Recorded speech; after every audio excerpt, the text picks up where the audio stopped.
Okay.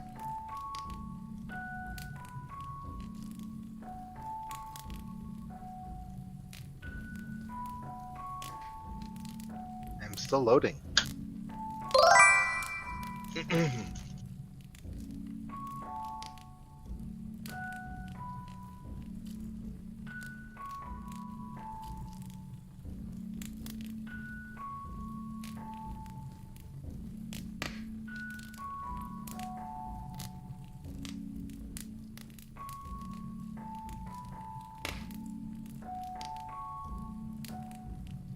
As soon as I can get on, I will. I put in the connection timed out again. Uh-huh. Well, let me try quitting game.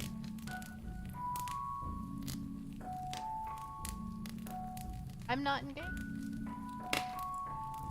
Ah.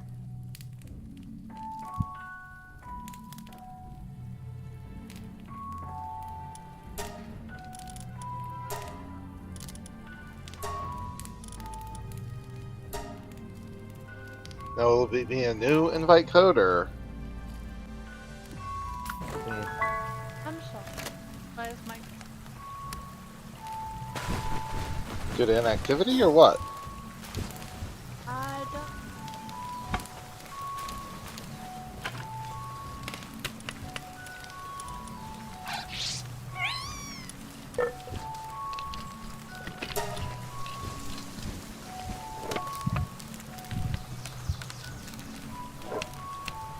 There it is.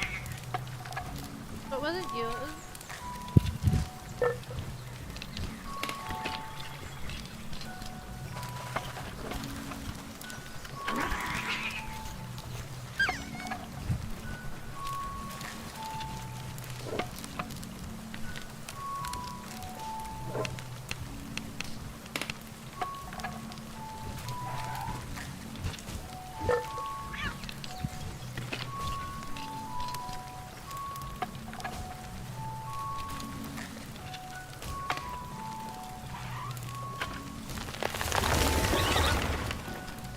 Are you body? I'm ready. Okay, dokie.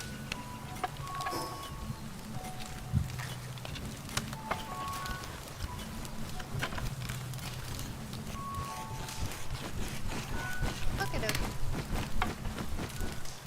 Hey, yo! Hello. We're back, we're back, we're back! The internet finally works. Yes. Finally. It only took what, 9 days? 10 days? Something like that. Something like that. Yeah, something like that. But it's working. We're able to play all day yesterday.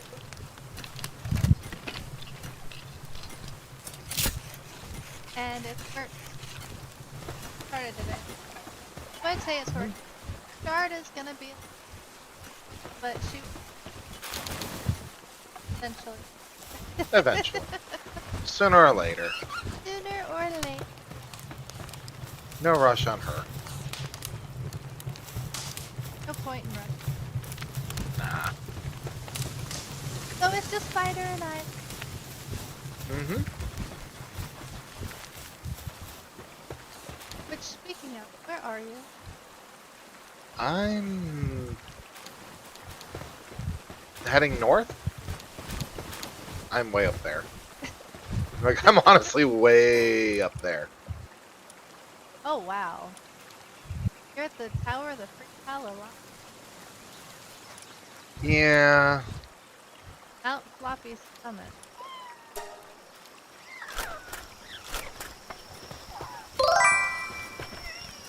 Hello. Don't feel too bad. I'm not even sure if I'm supposed to be here at this moment. Hi, Lily Jazz. Oh, it's okay. Hello. Shard. No, you're at the... It's not that... I understand things happen. Uh-huh. You gotta go to the store. Yeah, you It is what it is. Absolutely. How are you today, Jazz? Welcome to the stream. Welcome, welcome.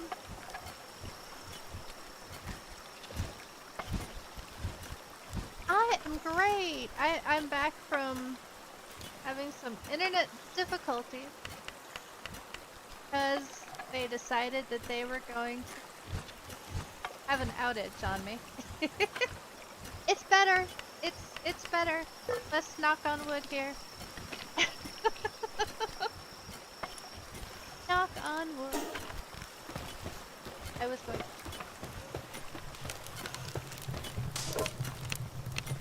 Wrong button.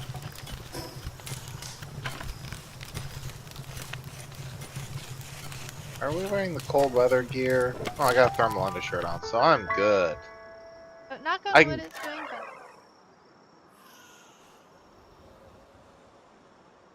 Your thermal. Is that what you?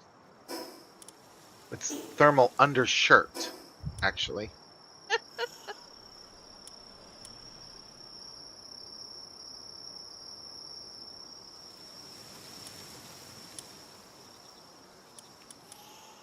Oh, tower the free pal alive. We tried that tower. I think we actually... I think we did. Ooh.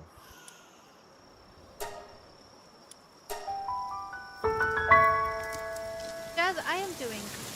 Ooh, cold, cold, cold. I can't be.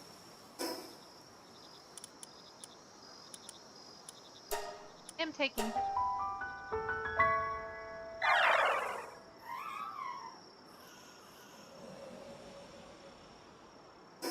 I apparently do not have. I have cold resistant metal gear. And I was still taking cold damage.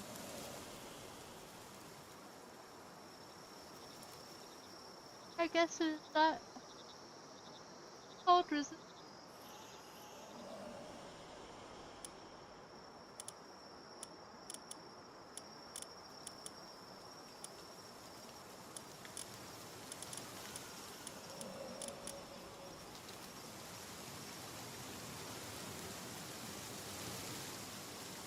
Oh, the stream will go.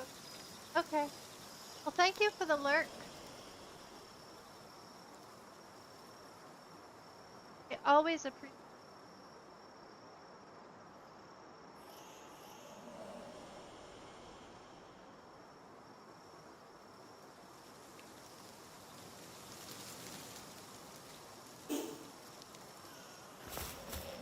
Cinema.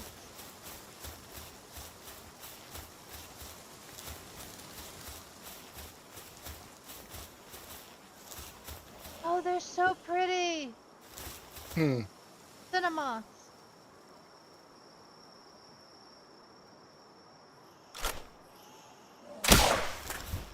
Yeah. What? Ha. You mean I only got a 13% chance to capture them?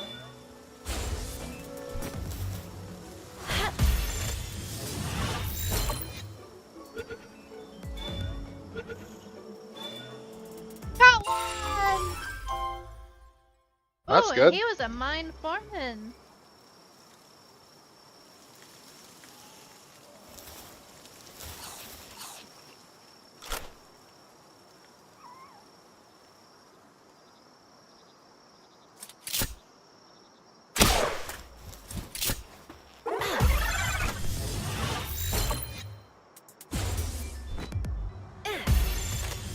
What's going on? Are you having trouble up there?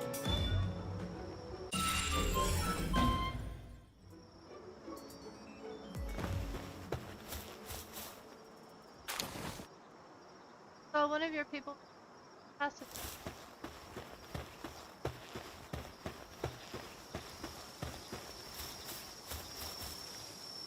I can't go that far north. Probably shouldn't be either, to be honest. I was dying. I went up.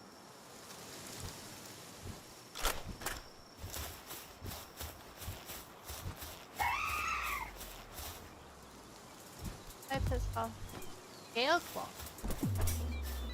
It pissed off the Gale Claw.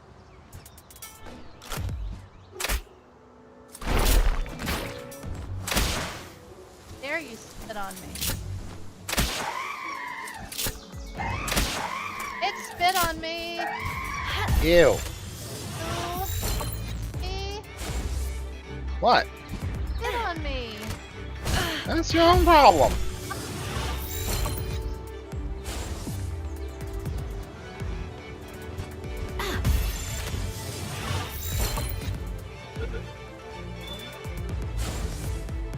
Oh, come on. Got absolutely. Oh no. What? That killed you. Frickin' Kitsune.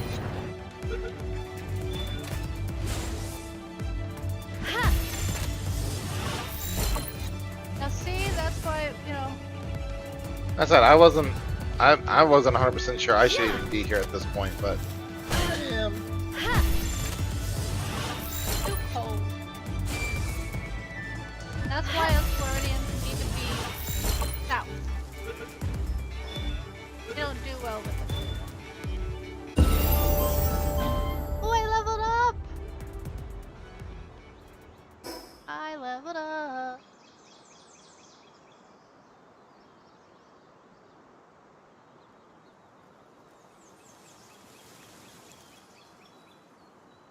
What do Health defensor.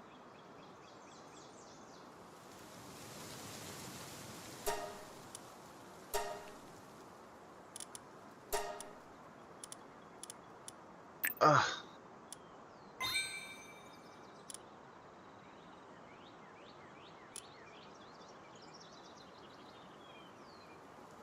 Do we have a spot in this base to make stuff?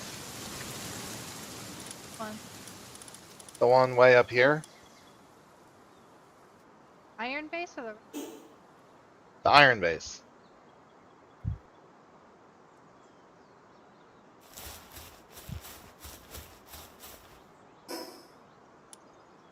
Alright, well I guess I gotta get to the thing then.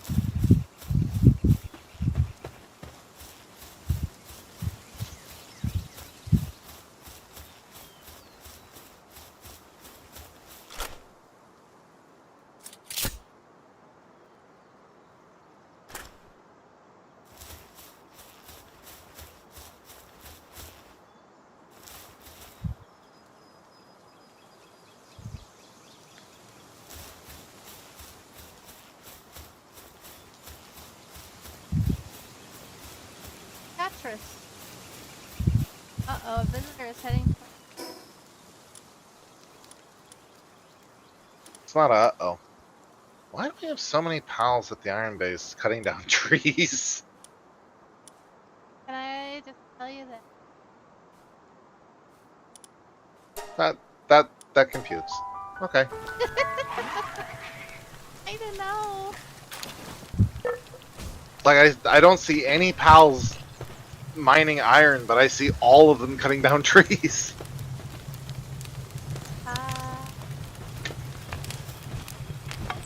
That can. Kind of.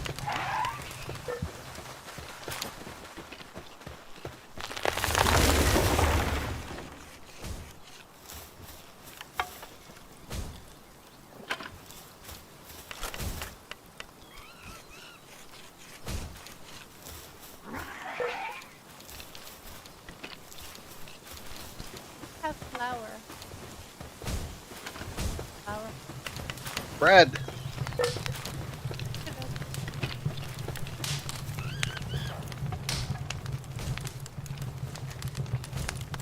How about the scale cloth? Sure.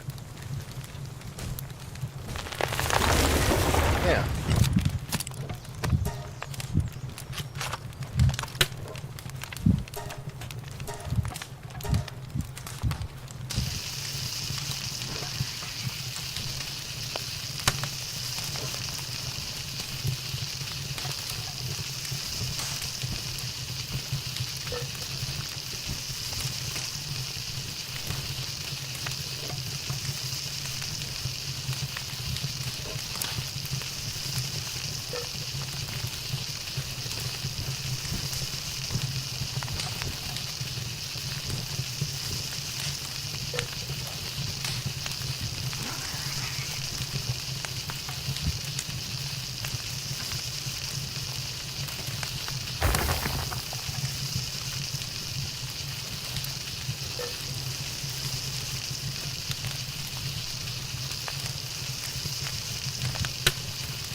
Got some milk.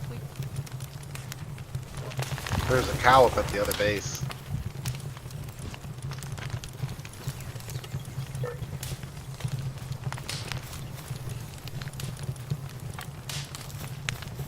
I'll just make a whole bunch of. Works.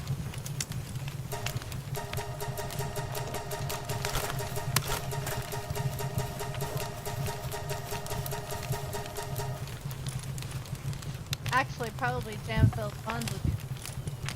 Yeah, they would.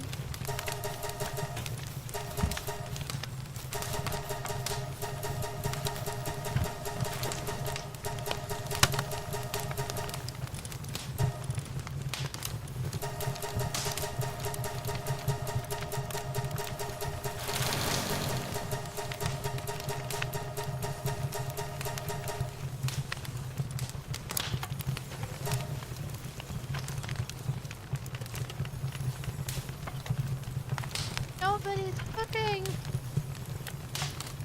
Guess I'll have to. Oh no. Huh? Nothing. Oh, you hush. I know I'm not a great cook, but still. I didn't say nothing. You said that. I said nothing. Yes. I'm innocent. I'm innocent. You are as innocent as. Ow, I'm on fire! Serves you right.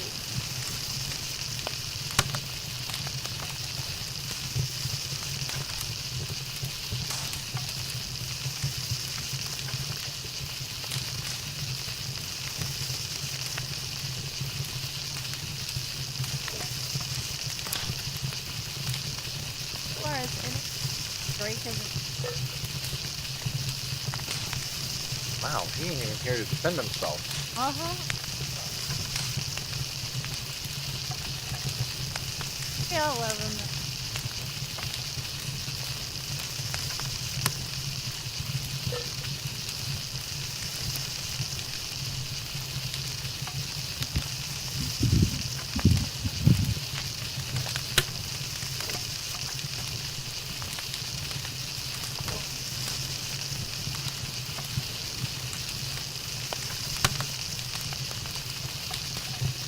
Hi, Shadow. It's lovely to. Spider's on here with me. Hello.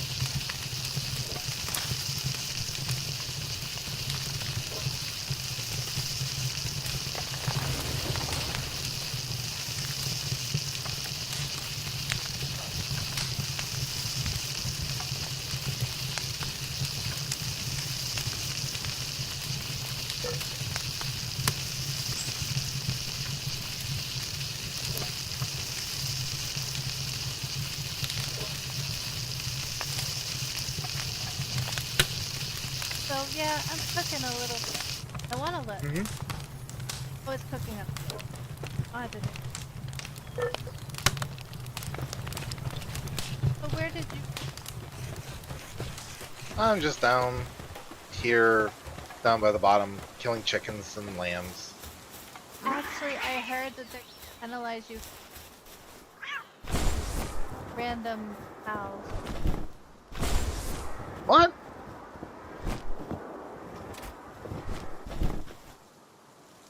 Even if you're doing it for food and stuff? Oh, I don't get it. yeah.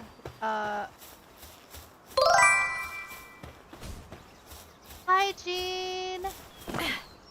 Yeah, they're gonna absolutely penalize you. Gonna become wanted.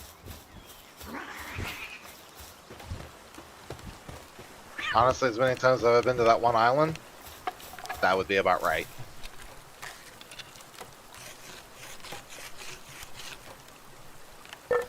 How do you? Take it to the repair bench. Oh, that's right. Uh-huh. It's been a while. It's fun. I really.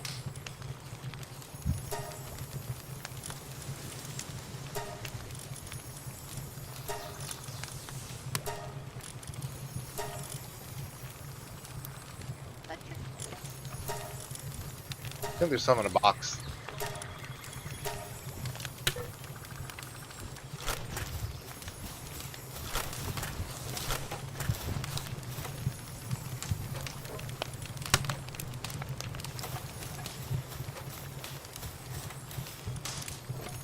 Where are my stun buttons? I need 2 more!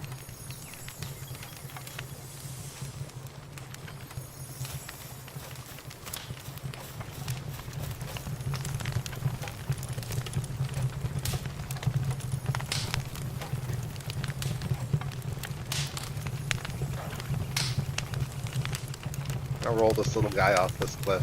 Bye bye. Pretend I never Conan happened. Exiles, Arcs, Episode 1, Island, Solo Clear Cut, The Forest. I've played, Played Conan. obviously we played Conan. Mhm. We're finishing up, we only got 2 Yeah. bosses. Yeah. Did you discuss my stream at work today? And here we are. Shard will be on late. Mm-hmm.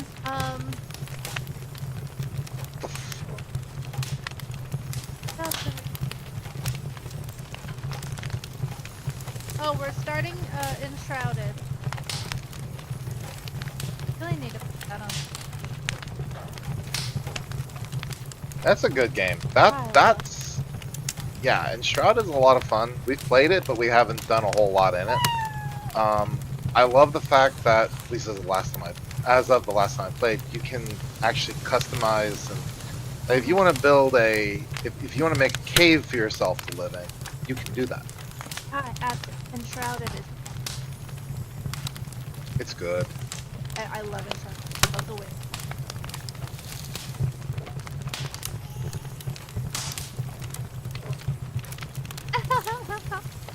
I love Shard's art. Mm-hmm. There's a few others that I just can't think of right now. Are you gonna get some of your coworkers to watch me? Rocky it. Butler was born. Out of that Help. egg you did? Where are you? Uh-huh. I'm over here. Help! I'm by the farm. No, like literally turn. I'm I within see. sight. Here, take some of.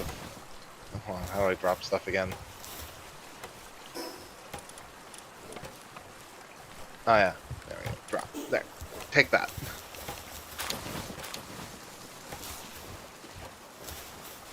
Poor babe. Well, it wouldn't have been so bad, except when I walked by, They dropped all the it pals. anyway. Yeah, it's pretty much like they started walking by and like, here, take this, take this. I'm like, no, no, stop.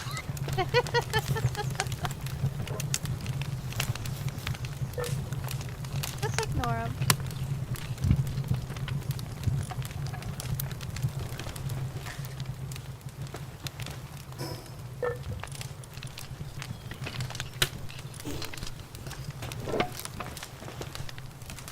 If it becomes a problem.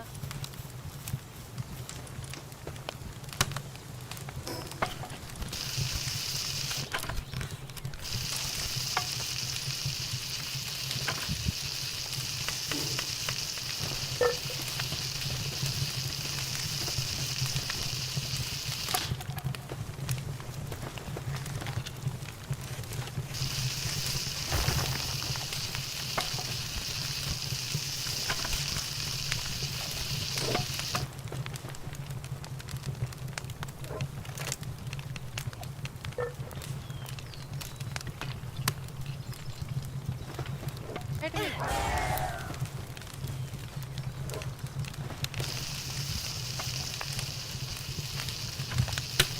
Are you making berries? Now I'm gonna let those 1,132 berries cook on their own. Oh, making a, The reindeer, the deer meat. yeah. The Making some rain dricks. venison.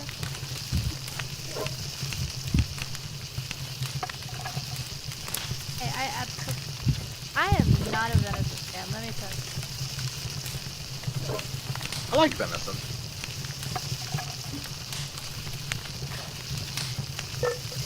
Actually, not bad. We could go get.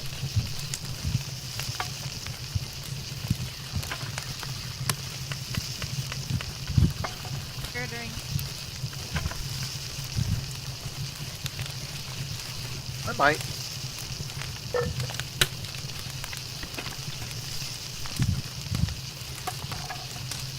Why do we have pals that are going hungry? Do we not have food in the bucket? Yeah, we should have plenty. Oh, He's there's just plenty stuck? of- Is he stuck somewhere? Yeah, you see the one. You can probably see him. He's the sea serpent looking one. Is he stuck somewhere?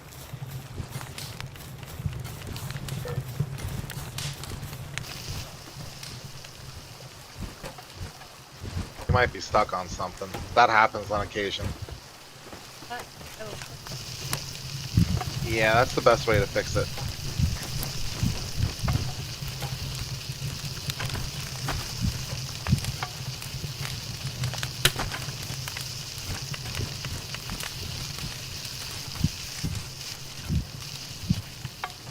Now you'll eat. I figured that's what it was.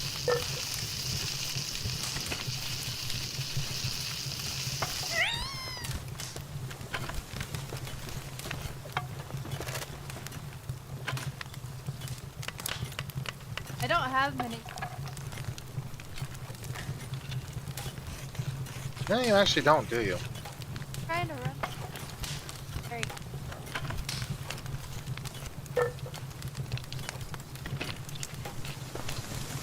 Not that I haven't tried. Yeah, it just takes time and practice. You'll get better at it.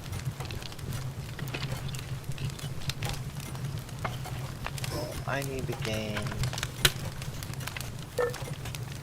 Yeah, I know. I've got my affiliate anime. Already at the next.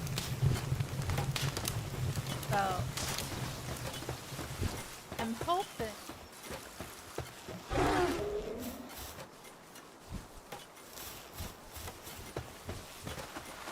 To do a.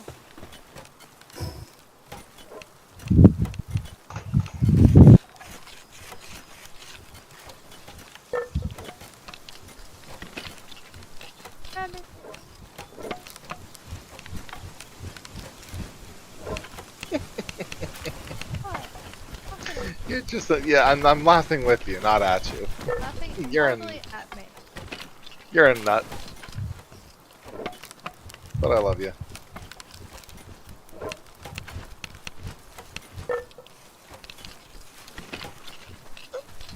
Yeah. I did indeed.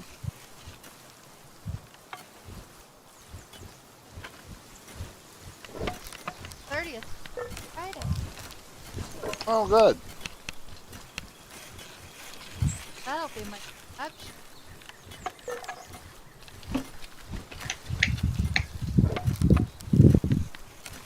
What weapon are you using? Crossbow. Done one. You're still only using a crossbow? Does amp. I mean, yeah, that's fair. Keep the crossbow on you, just because arrows are so much easier to make.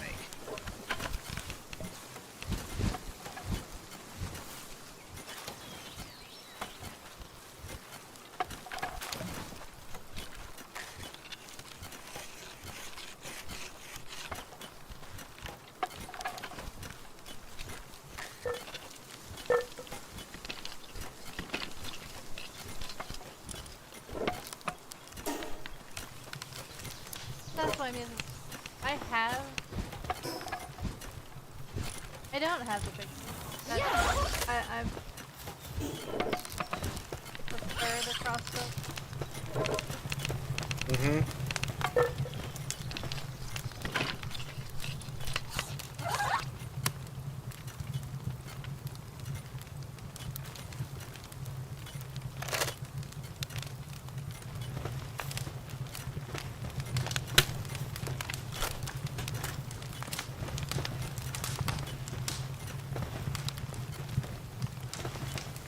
Do you want a musket?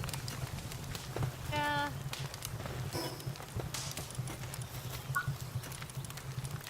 I'm pretty sure you do. We need high quality pal oil. There should be some boxes. Well, there's. And we need Can't make. gun. I forgot. These are Right. magic boxes. Yeah. We have it. I can power them. Oh, cool.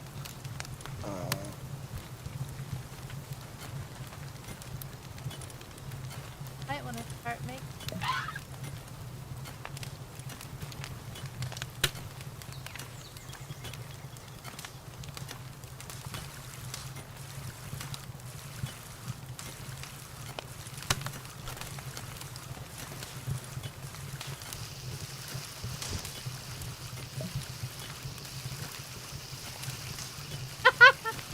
Bathroom.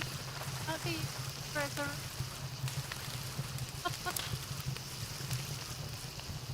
Why not? Because it's just the cool.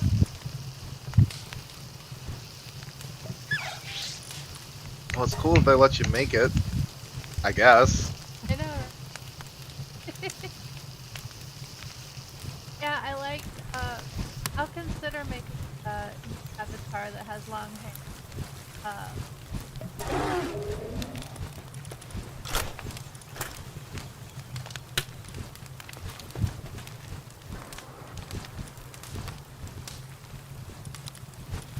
Honey, we. And Okay. I can get the large thing.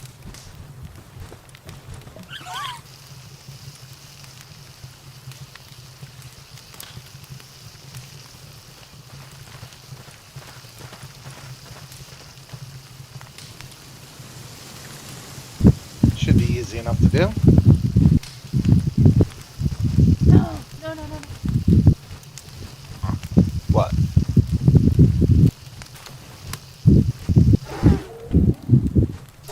Actually, I just unlocked the. Oh yeah, yeah. We need to get that. I just unlocked it.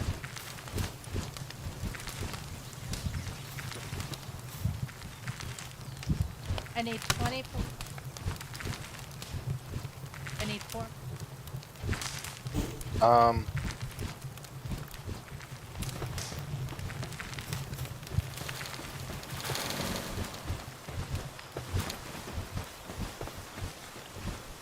Here, the pal's been breaking up rocks.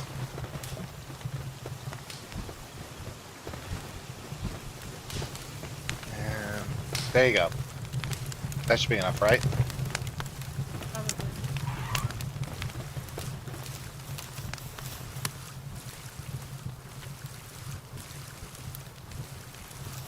I knew that. I think it's in the workbench.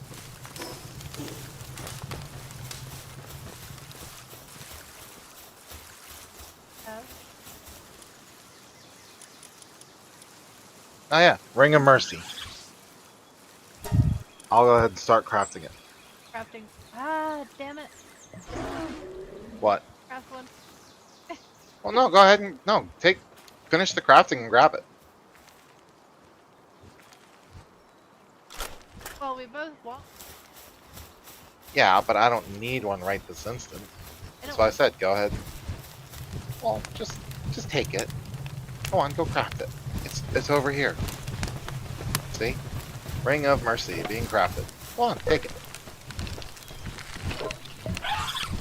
I don't need one right now. Do you really think I want to give anything mercy? Come on. You know me better than that. But it's good for capturing. It is very good for capturing wells. Very much worth it.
God, I'm right.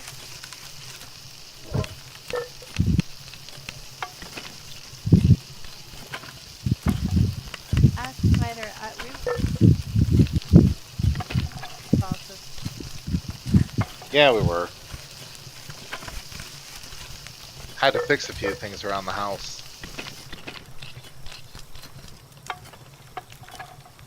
Mm-hmm.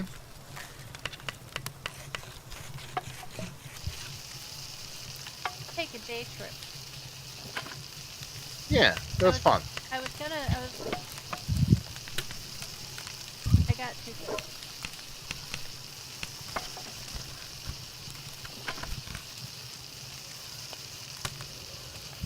I got the.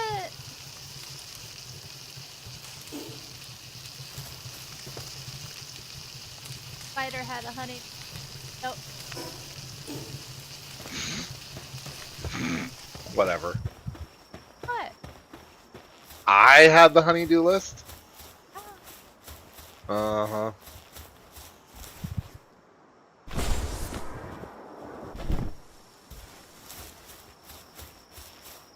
not. I feel like I did not.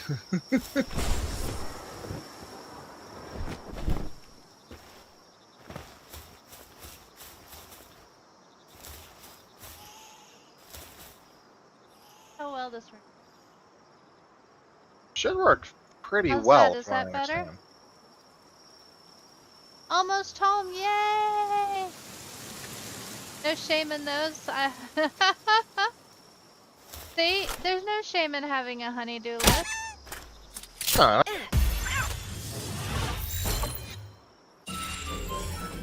I know that.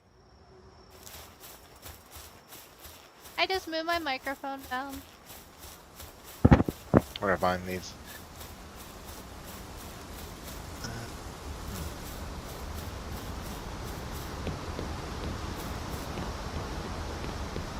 Shard says she's almost home.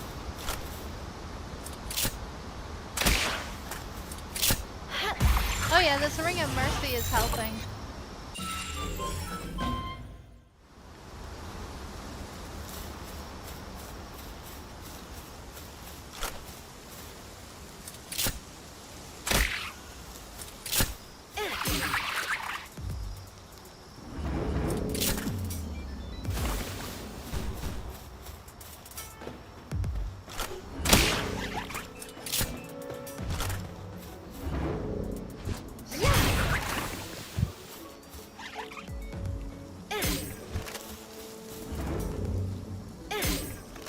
Oh my god.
Capture success.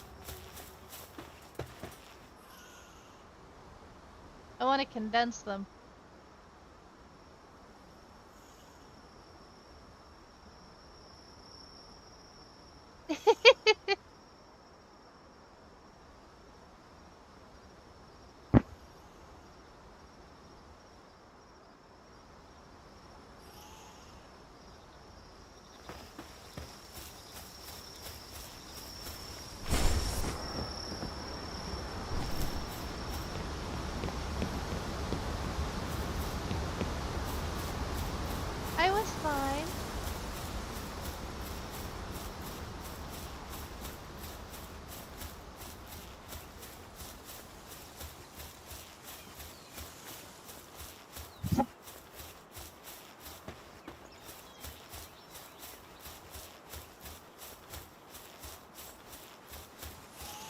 I just want daydreams for condenser.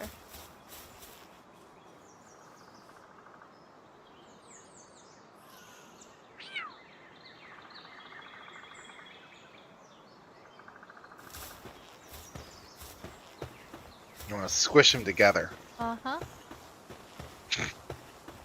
Don't you know? That doesn't sound weird at all. Of course not.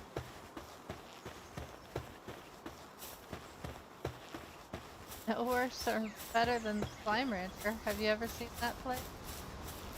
I have, actually.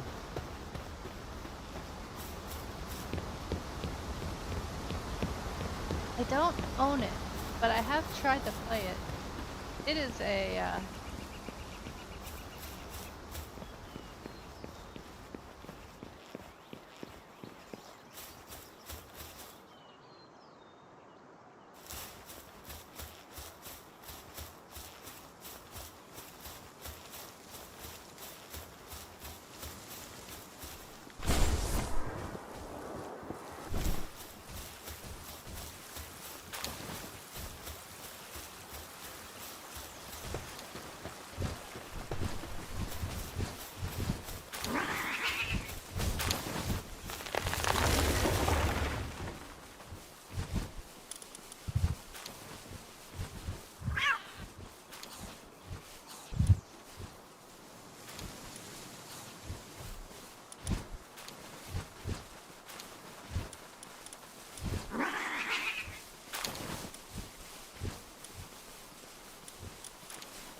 I think the one thing the game is lacking is music. yes. It definitely used some good. It could use a little bit of music. Just a little bit. Just enough.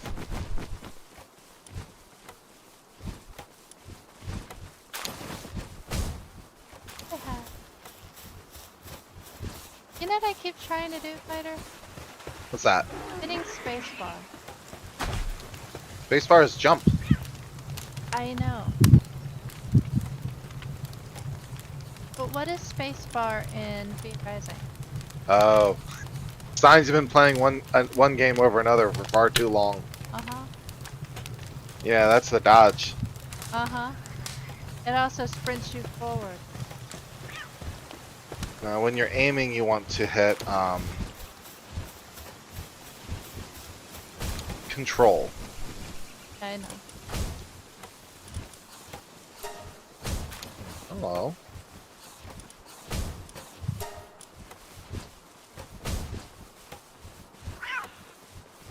Hold, what it is.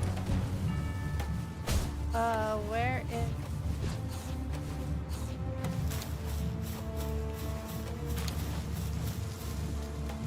It's here at the first base. Not that we'll really have a problem with it.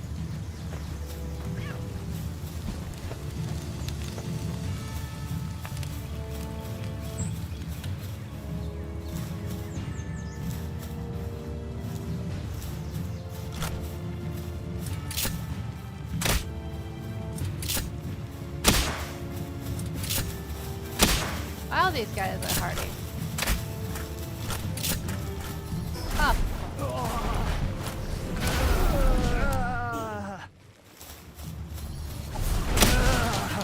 Just realized I needed to take off the... Oh. Yeah, they're hardy, all right.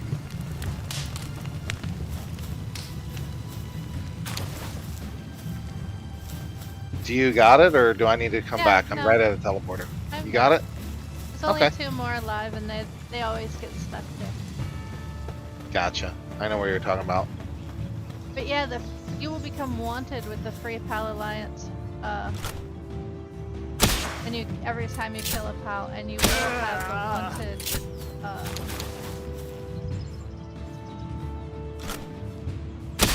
That's not fair.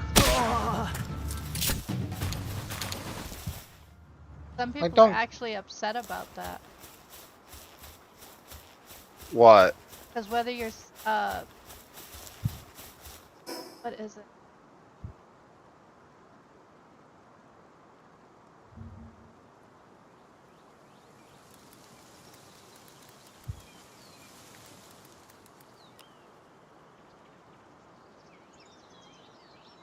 out on June 27th.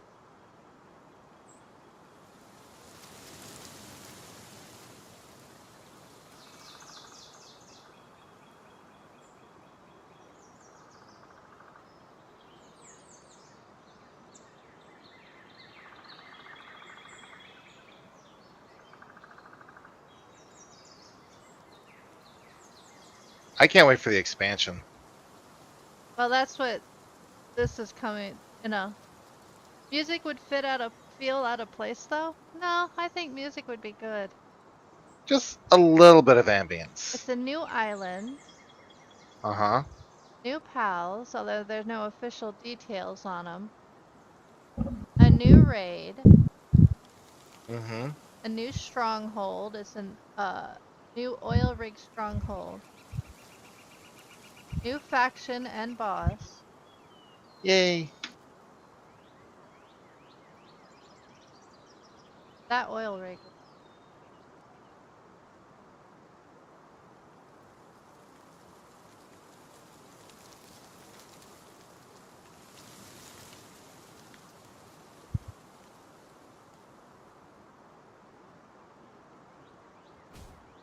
They might have moved some pal spawn locations around.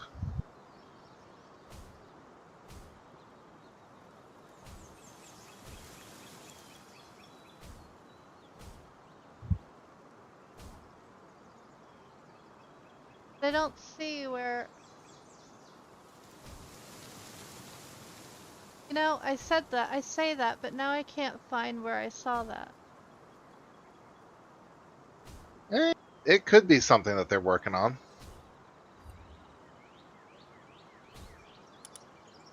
Or because people weren't thrilled about it, they said, nah, we won't do that. I have no idea. You know me.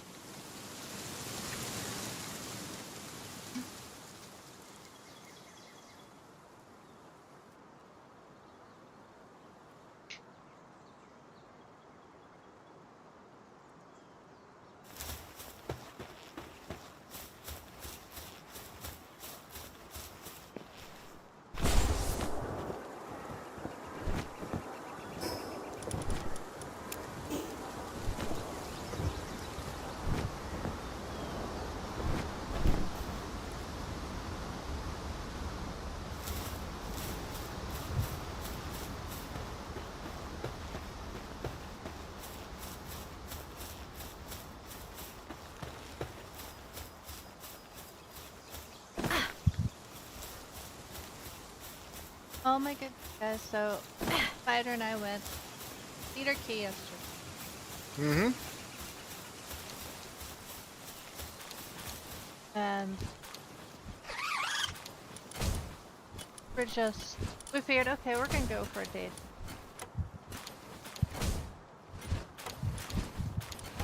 Boy, we shouldn't go because we spoil ourselves every. Yeah, just a bit.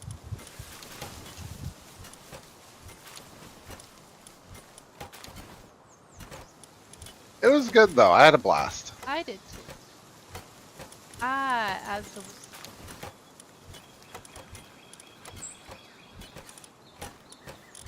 We end up going to the same restaurant every time.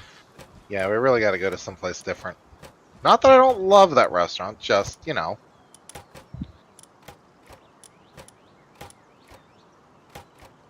I don't know, motivational leader or runner?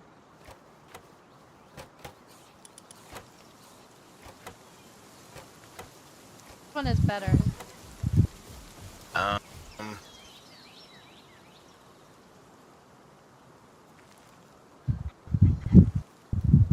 motivational leader or runner? Depends. I think runner is good if you're going to use them as a mount, but if you're going to use them for... Well, these will eventually be breedings. Well, like I said, it depends. If you're going to use... If it's a mountable pal, you want runner because that increases its speed. So, If you want... motivation. If you want It's a a worker... Oh, it's a daydream? I don't really... Go with motivation. I think... Yeah, I think for daydreams, what you actually want is more like a...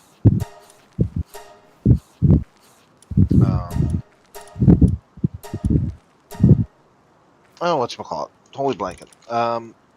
Something that's gonna like boost its strength or whatever.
Um,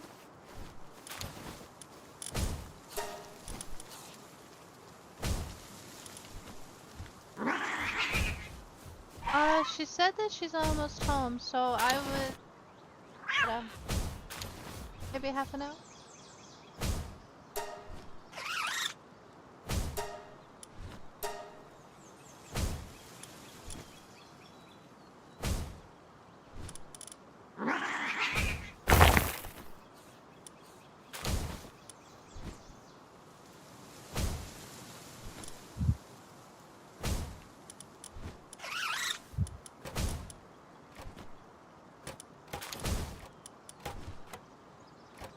Okie dokie. Thanks for coming. Mm-hmm. Thank you.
Awesome. Thank you.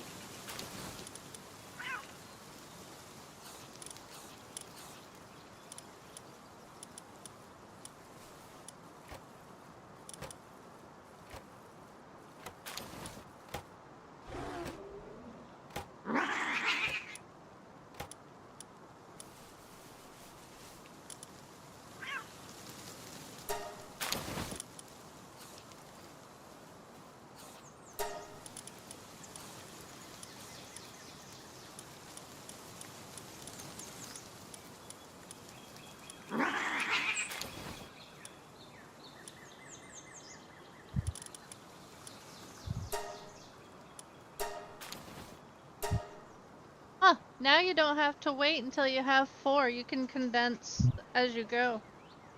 Oh, really? Yeah, That's cool. that's what I said.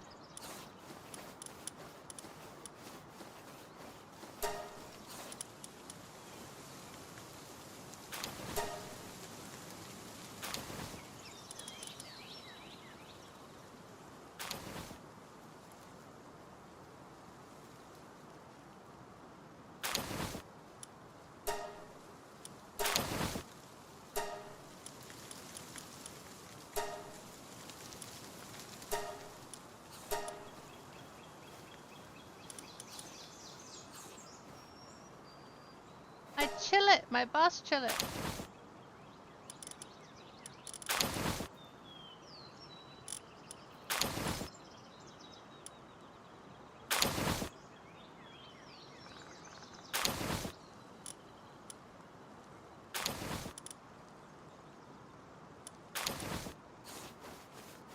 my other cheek?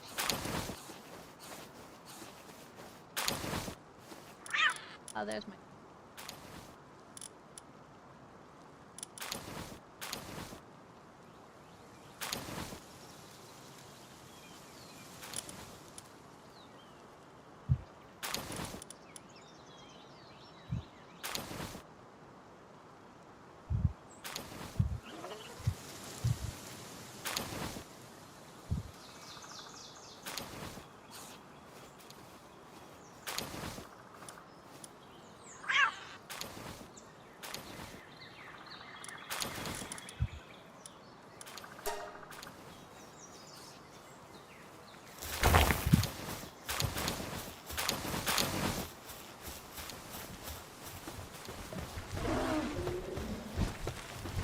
That got me some room anyway.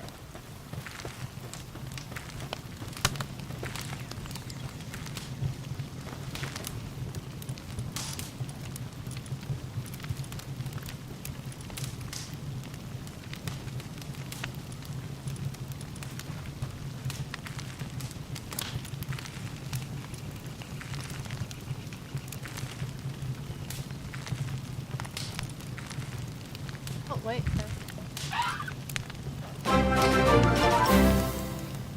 Hey, Foxy! Thank you for the raid! At least this time I'm not disconnecting every few minutes.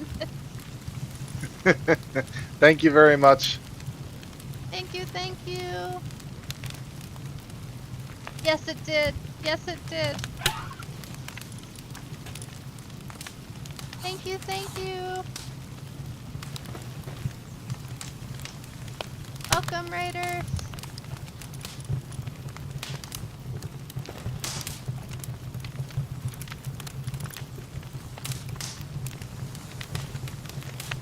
How are you? How'd your stream go?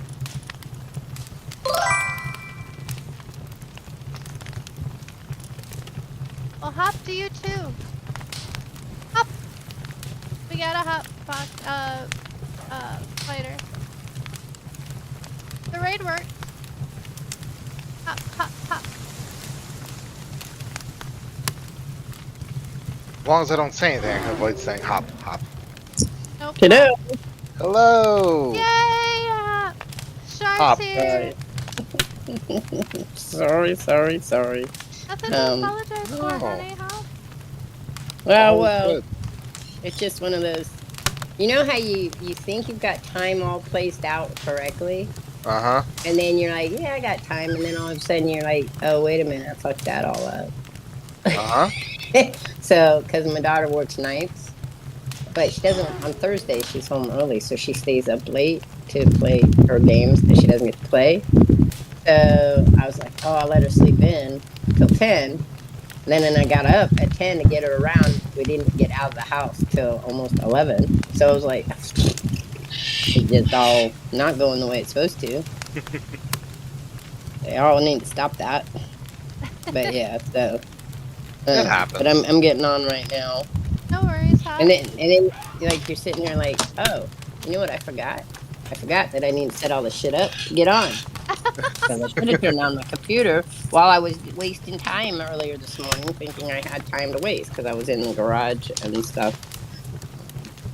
The Axle Auto, I got her a bubble stone, LED stone, so it does colors.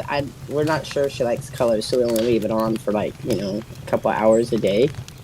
But she comes over and she sits on it, so I'm hoping it'll help with her oxygenation. It should. Well, she got sick with her, her gills got fungus on. Oh no. And so axolotls, being exotic animals, even though she's not from, she was born in an aquarium and her parents were born in an aquarium and generations of there is like 1.6 million axolotls in the world, and all of those ones that are owned in labs or by other came from a paired of 32 individuals. That's it. They've all been interbred, plus they have had tiger salamander DNA mixed into their DNA. So they're not real axolotls anymore. Gotcha. Not like the wild ones are. So, Mhm. because I get people all the time going, put her out in the wild, let her go free, send her back to Mexico. Because they only have like 150 individuals, if that, in Mexico. Oh wow, Hop. And I'm like, that's not going to work. We can't do that. And they're like, why not? But yeah, it's all She's right. not really. Go ahead. Sorry. No, go No, ahead, you Hop. go ahead. Go Oh, I was ahead. going to say, we can't really let her go because of that No. factor. She's not a real axolotl anymore. She's a super mutant axolotl. Yeah. But yeah, Zelric, I refunded your points, Hop. I did that before the stream today, Hop. That way you weren't shorted your points from Hops. the hops that didn't end up happening, Hop. Or last Friday, Hop. 'Cause that wasn't fair, Hop, for you or for anybody else, Hop. Last week kind of sucked.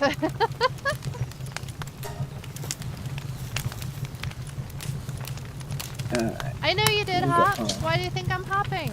Hop, hop, hop, hop, hop. She's hopping. I am She's a hopping. hoppy person. Hoppy, hoppy, hoppy. Hoppity, hop, I'm not hoppy. You are You're too not happy? You are a very happy person. You're a happy individual? You're a happy fighter. He is I'm a a happy happy fighter. fighter. He needs to be a happy fighter.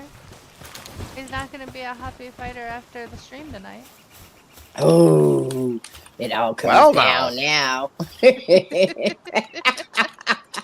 If that's the price, hop, hop, hop, hop, hoppity, hippity, hop. Oh, what a sweet man you are. I do try. I've got one who's trying to learn to be that way. I have to say that trying is the operative word here. I'm sorry, I couldn't help that. That was just. No, it's funny. I love you, He corrects me fighter. all the time. I love you Well, too. see, that's the thing. Because I know how you two are with each other. So even if you got off afterwards and started screaming and yelling and beating on each other, you'd be happy as a clam afterwards. Oh, it's true. we were actually talking about that last night. That exact topic of conversation came up on our way. Yeah. And about beating and being mean to each other, and then knowing you're not being mean to each other. Just the whole relationship thing. Oh, it's hard to get a good relationship. Mm-hmm. People don't realize that, especially when you were young, and people telling you, because we have these social markers. This is something we talk about in our house all the time. You have social markers. You're raised on this idea that these social markers you're supposed to do, and you start at puberty, if not before that, to create these social markers you're going to be part of in America. Every culture has its own social markers, and then you have all these other intricate social markers. That's the study of sociology. Mm-hmm. So the idea there is that when you're thinking about those markers, we don't really give good advice on those markers. This is why you have thousands of people out there that have, created therapies and books on how to get the best mate. Why do people fall in love? How can you make you fall in love with the right people?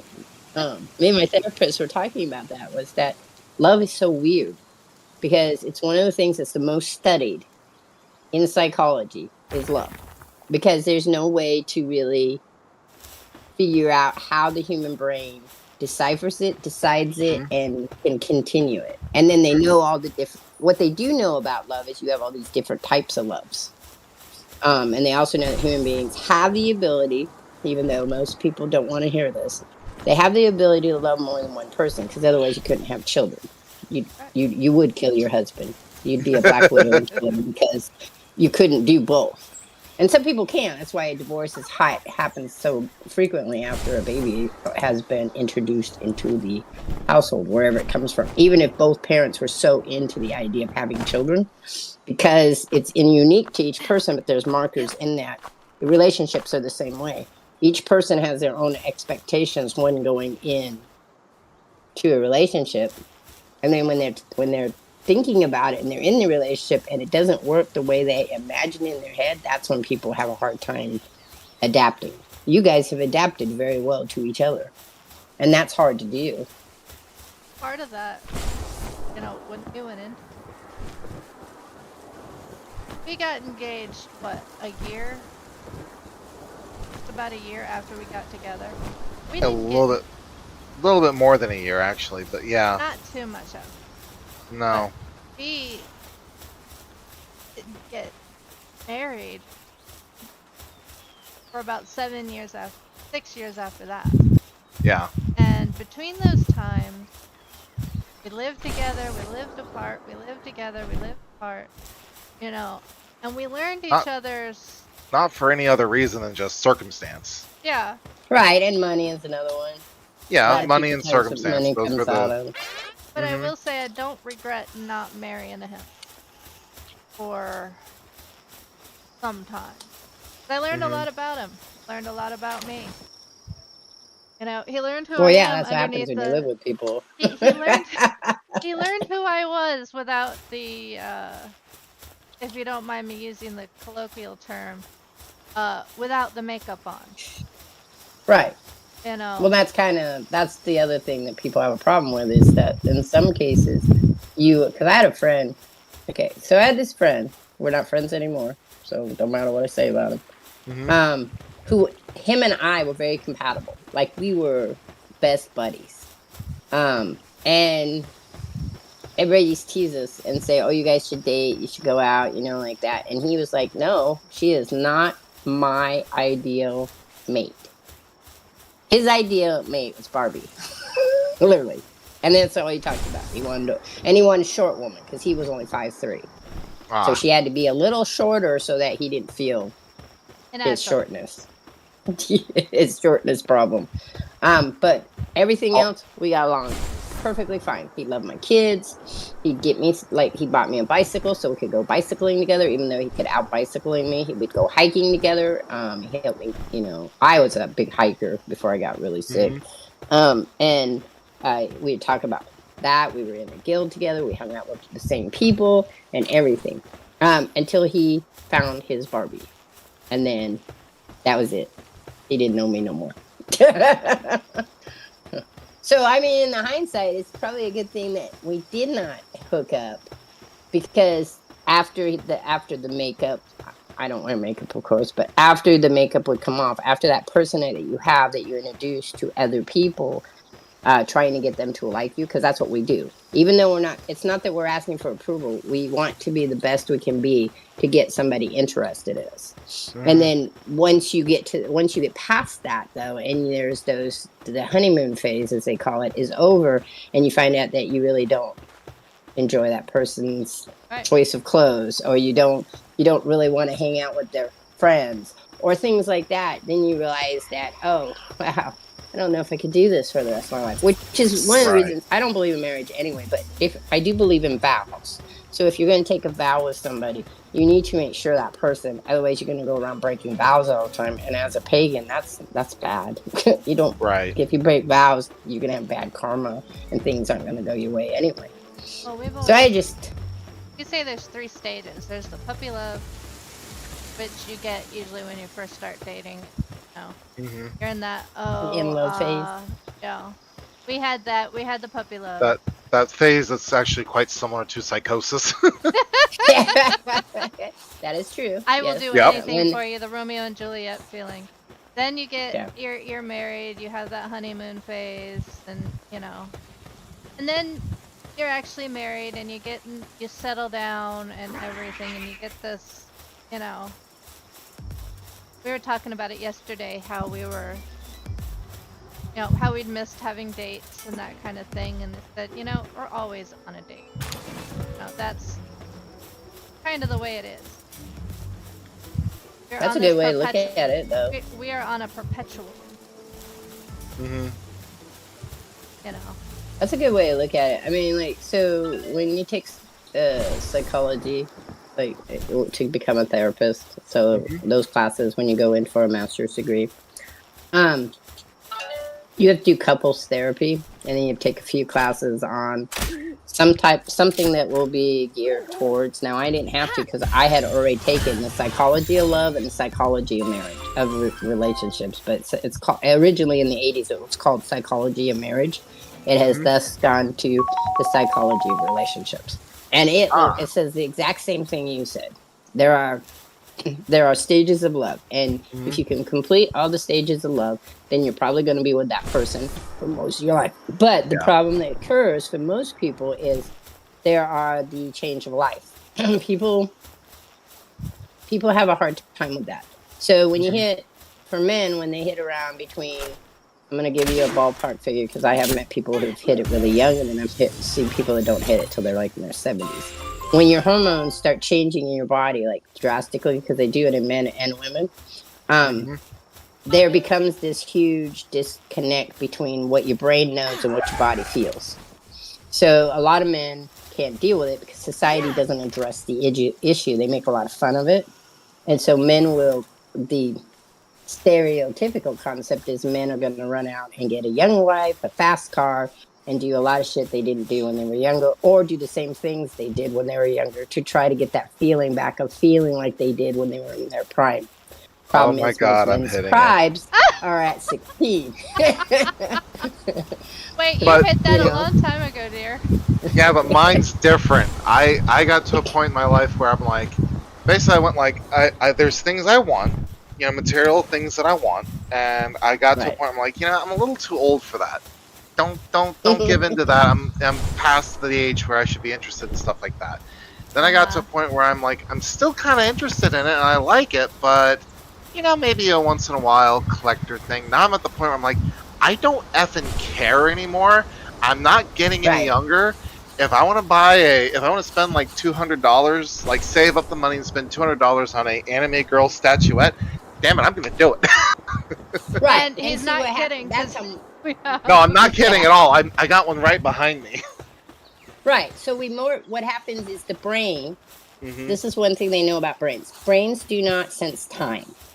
The brain itself. You can say that time is passing, and that's why we have calendars and stuff like that.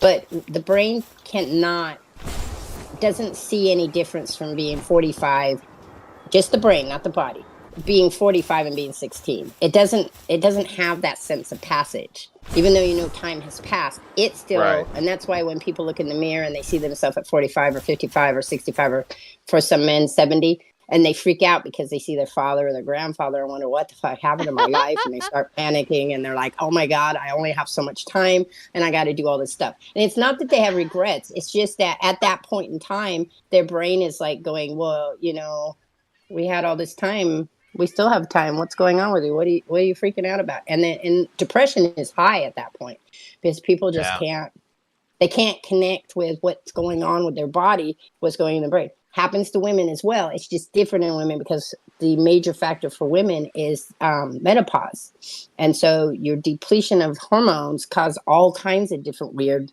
psychological changes that are more apparent in women than they are in men. Men may lose hair, but that doesn't have anything to do with hormones per se. That's a hereditary thing. They won't gain more hair either because it's not like they overwhelm them with testosterone. But they might have problems with attraction, sexuality, things that they normally didn't have problems with, and now they have problems with, and they can't connect to that. And we don't live in a society where people in groups talk about these things together. No. We don't talk about mental health. We don't talk about sexuality. We don't talk about change of life. We don't talk about any of that stuff. We make jokes about it. Yeah. The woman who has menopause and kills her husband, the axe lady, we make jokes about that stuff, but we don't really talk about more on a serious end of why it's happening to us. Yeah. And it's, yeah. And I see my internship was going to be on elder therapy, and anybody from age of 60 to 100 who were in homes who were trying to deal with that because their lives had changed so much that they were now in retirement homes. Like they weren't even living in their own home or with their family anymore. They had, and this is couples too, where they have to move to a assisted living place because to keep up their lifestyle, they need to have someone there more consistently because their body is changing. And sometimes their mind as well. And so I think about it all the time because I'll be 60 next year. I'm having a big party, by the way, and we're going to stream it, so everybody will be invited. But that's good. I wanna be invited. You will, and we've been planning that since I turned 55. Me and my daughter. I said I want to have a party when I turn 60. Well, when I turned 50, I didn't think I was going to be there either. But I said, I never got to go to prom. I never got to go to homecoming. I didn't have a wedding dress. I've never done, that whole get up, dress up kind of thing. I mean, I've done it in other places, but not that thing that we do in life that most people get to do. So that's what I want to do. So we're going to have a party someplace. We're going to start looking for places, and then I'm going to set it up so we can stream it live, and we're going to have dyed wedding dresses, prom dresses, style things that we pick up of different sizes, and people can either wear their own, or they can use the ones we make, see what there is. We're going to have a Photoshop thing, we're going to have music, we're going to have food. It's going to be just like you go to a prom or a wedding. Sounds great. Oh, and Jean, you bought a lot of Star Wars toys. I completely understand that. That sounds like Fighter. And as for Dark Lord, what is the I am going to throw you into a swamp phase? And Jean answered, depends. Is there gators in said swamp? There is here. Yeah, I was about to say, we have plenty of that. I mean, we do have a swamp. It's a football stadium, but we do have a swamp, and there are gators in it. Technically, you're not wrong. I am not wrong. The head ball coach is the one who called it the swamp. Yeah, but he fails to mention that lately their teeth have been pulled out, so we're not gonna go there. Got swamp coaches? Do they teach you how to exist in the swamp? No. No, she's talking football. I'm talking football. Yeah. I'm not. I used to watch football a long, long time ago. I don't do football now. She's the sports nerd. I'm the one that's like, yeah, whatever. I mean, I like hockey. Bernie and I talk sports. Yeah, I don't watch sports. I like if somebody says to me, "Hey, will you go to a hockey game with me? Will you go basketball game with me? Will you go football?" I will. If it's live, I'll go see it. Softball, I prefer, but I won't watch that on TV. And I don't play video games that are. Oh, I don't play video. Sports. No, I don't play video games. Sports video games. The Monster Football was kind of cute. I did play that. It was on the GameCube. Okay. Oh yeah. I do make an exception. I only play Blitzball on for a sport on a video game. If Square made a Blitzball video game, yeah, I would absolutely play it. And Final Fantasy X. Yeah. I absolutely loved the original Blitzball, and I know that is a very hot button topic. I don't care. That's my story, and I'm sticking to it. It's your story, and you stick to it. I liked it. It was a fun game. I don't know why people were weird about it. I enjoyed it. I really did. Because some people said that it was... Now, I will agree there was a lot of RNG to it. But if you knew how to stack the numbers right... It worked out well. Yeah. I remember I just played it to get through the damn thing. That was sure. I mean, it was like the card one that you did in 8. 8, yeah. 8, the one in 8. I don't remember 7 having a weird one like that. 7 had just odd things like in the Chocobo world, where you had to do the gambling and stuff. But and I can't remember 9. 9 had something too, but it wasn't the same thing. 9 had one similar to 8 hop. Was it cards again? Yep, hop. I have to get back to those games, which is annoying because I'm always stuck. I'm stuck on Final Fantasy 2. I'm come to the belief that all Final Fantasy games for me, I get all the way to the end, and then no matter how boosted or whatever I am, I still end up having to run around and get so super, like, superhero 10, mutant style 10 isn't too to beat bad, the Hop. damn one. No, 10's not. There was parts in that where I still had to go, okay, I'll be back. See you later. Yeah, there's, Hop, there is the, Hop. Mount Gagazette, Hop, is probably the worst, part, Hop. It is. It's been a while since I played that game. I started it, like, 5 years ago. Can you believe, Hop, that it is over 20 years old? Hop. Yes. Because my daughter loved that game when she was younger. And she had me buy 10 too. So that will also be when we play as 10 too and get back to playing Final Fantasy. Because I was playing it. I was playing it in semi-order. I did 7 and then I went to 8. I got stuck in 8, so I was like, I'll be back. Went to 9, started 9, got stuck in 9, and had started 10 before I started 7, but said no, because I bought it, is why. I bought it on PlayStation, and I was like, yeah, I want to play this, and then I was like, wait, I'm doing this in order, but I'm not doing it in order anymore, not really, because then I went back to 1, I'm in 2, I'll do 3, I'm going to save some money, and then I probably won't get to 5, 6, and 7 till like, maybe October or so, because I've got a busy summer coming up. Yeah. We're going on a week vacation in August. I've been hopping all the damn time for you, Zealot Hop. What's he trying to do? Get you again? He's telling me that they only hopped a minute for him, Hop. He has a sense of time that's like an older brain, right? Apparently, it goes really Hop. fast. Or kids. Kids also. No, kids is long. Is we there yet? In about 5 minutes. Is it been 5 minutes yet? No, it's only been 30 seconds, so you need to be quiet. Our dogs. I mean, dogs don't have a good sense of time either. You can tell when you make them stay someplace and they're just looking at you like, why?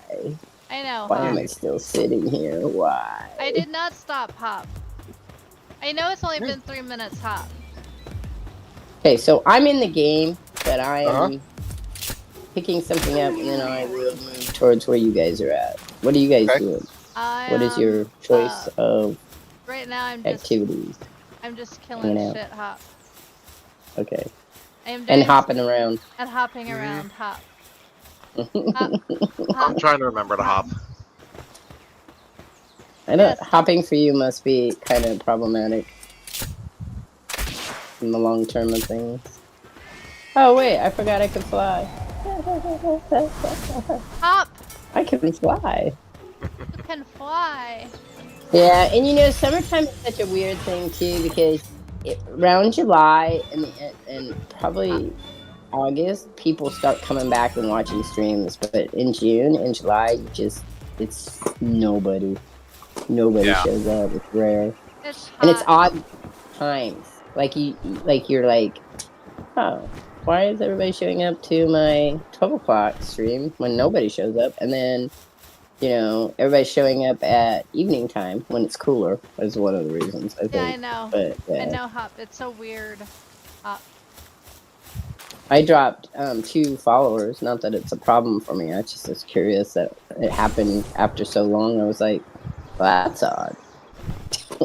It's not that my goal is to collect the most followers a person can have without being an affiliate. Because most people, they run about 250, and then they kind of just sit there, and they never really pick up any more followers, you know? It kind of fluctuates around that forever.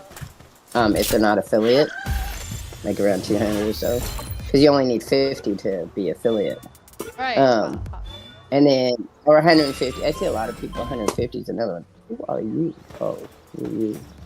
I don't like you. Go away. I have faith in you, Hop.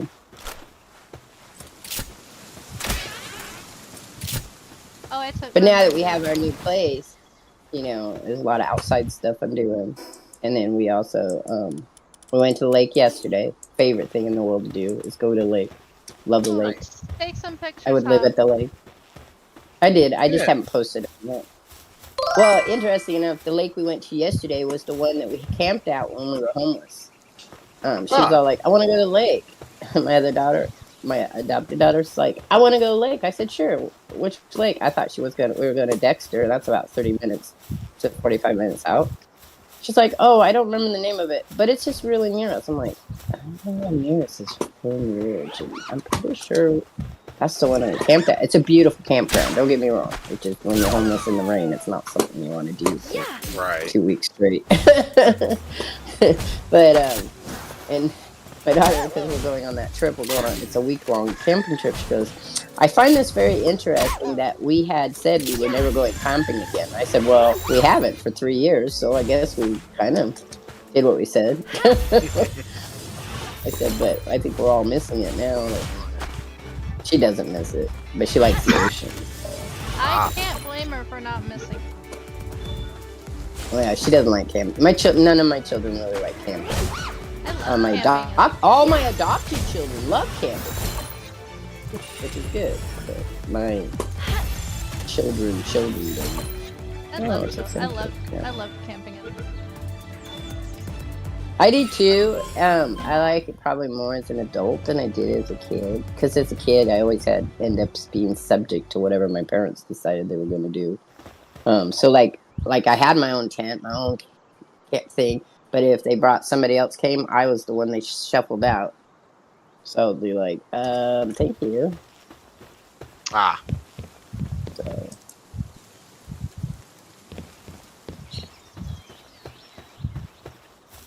Wait, why can't I? Oh, you're dead. That's why. Like, why can't I get you? But you're dead. This Rexosaurus over here. They're trying to kill me. Oh, we can make a mercy ring. Oh, it's not mine. I was just going to pick it up. I didn't kill it. They did. I was just telling you we can make a ring of... Oh, you can make a ring of mercy now. Oh, you're getting ready for the next Among Us, huh?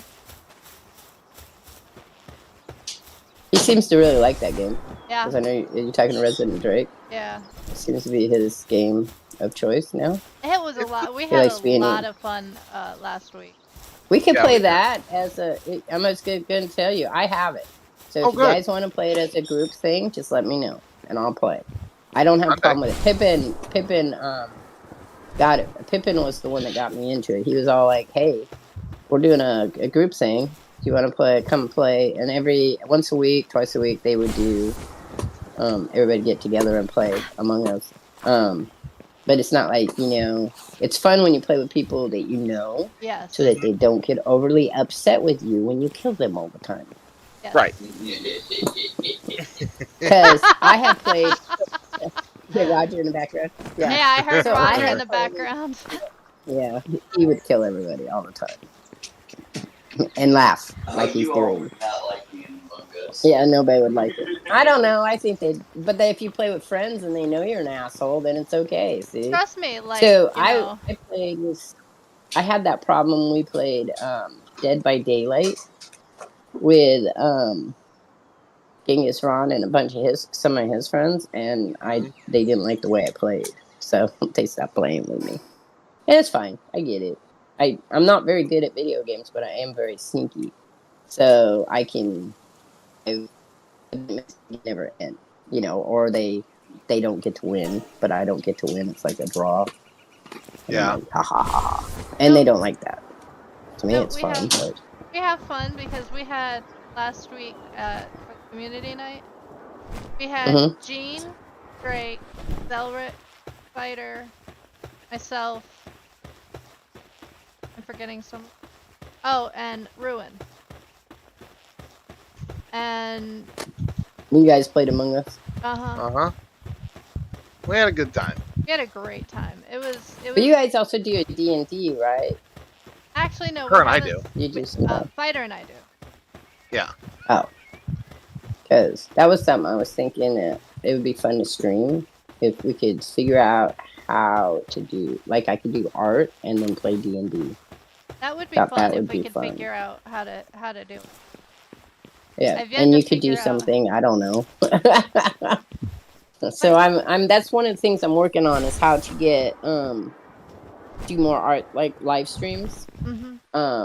So I have to get a different chair where I'm at right now. I have a way to do a lap so I can do journaling on, and I have made I've done it in the past, but we did one when we did a family D&D, and I might be on YouTube. I don't know if I ever posted the video because I had to edit it. Because I just ran 2 hours worth of D&D, and we were just doing setup, and then we never were able to get back to it because we lost the place we were living. But the idea was that we would do D&D while I was doing art, and I thought that would be a really fun, like, once a week thing to do. And so that's one of those collab things I was going to see about we could set up. And it would be from beginning to start. So we'd also do character creation in it, because I think a lot of people are very interested in character creation. Some people aren't, because it can be a bit boring to listen to everybody create their character. It's not something for me. It's not boring. I kind of like how people do. I watch a couple of different D&D groups where that's what they do is character creation, and I'm all like, this is fun, I'm gonna watch you. And then when they stop doing character creation and they go on to do something else, I'm like, let's start the campaign, I move on. Because I like world building, so listening to people build their world is really fun for me. It's not always fun for everybody, and I get that. Oh wait, I can fly, but I keep forgetting I can fly. That's alright, we'll do it this way. This is so fun. Oh, I see an egg now. Oh, I can make I haven't played Palworld in a while. I know. I love Palworld, though. It's just I've been playing other things. Like, I had this itching to play Dishonored, and so I'm playing my third playthrough. And somebody was all like, I don't really want to watch you play this. That's fine. I'm still playing. Oh, by the way, hi Galaxy Trucks. I was in the middle of doing something. I didn't mean to ignore you. Hi.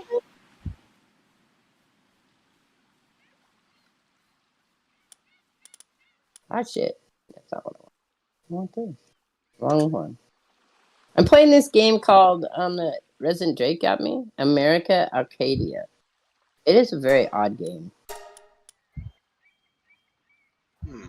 It is a side-scroller puzzle, and you have to deal with, you play two different people so far.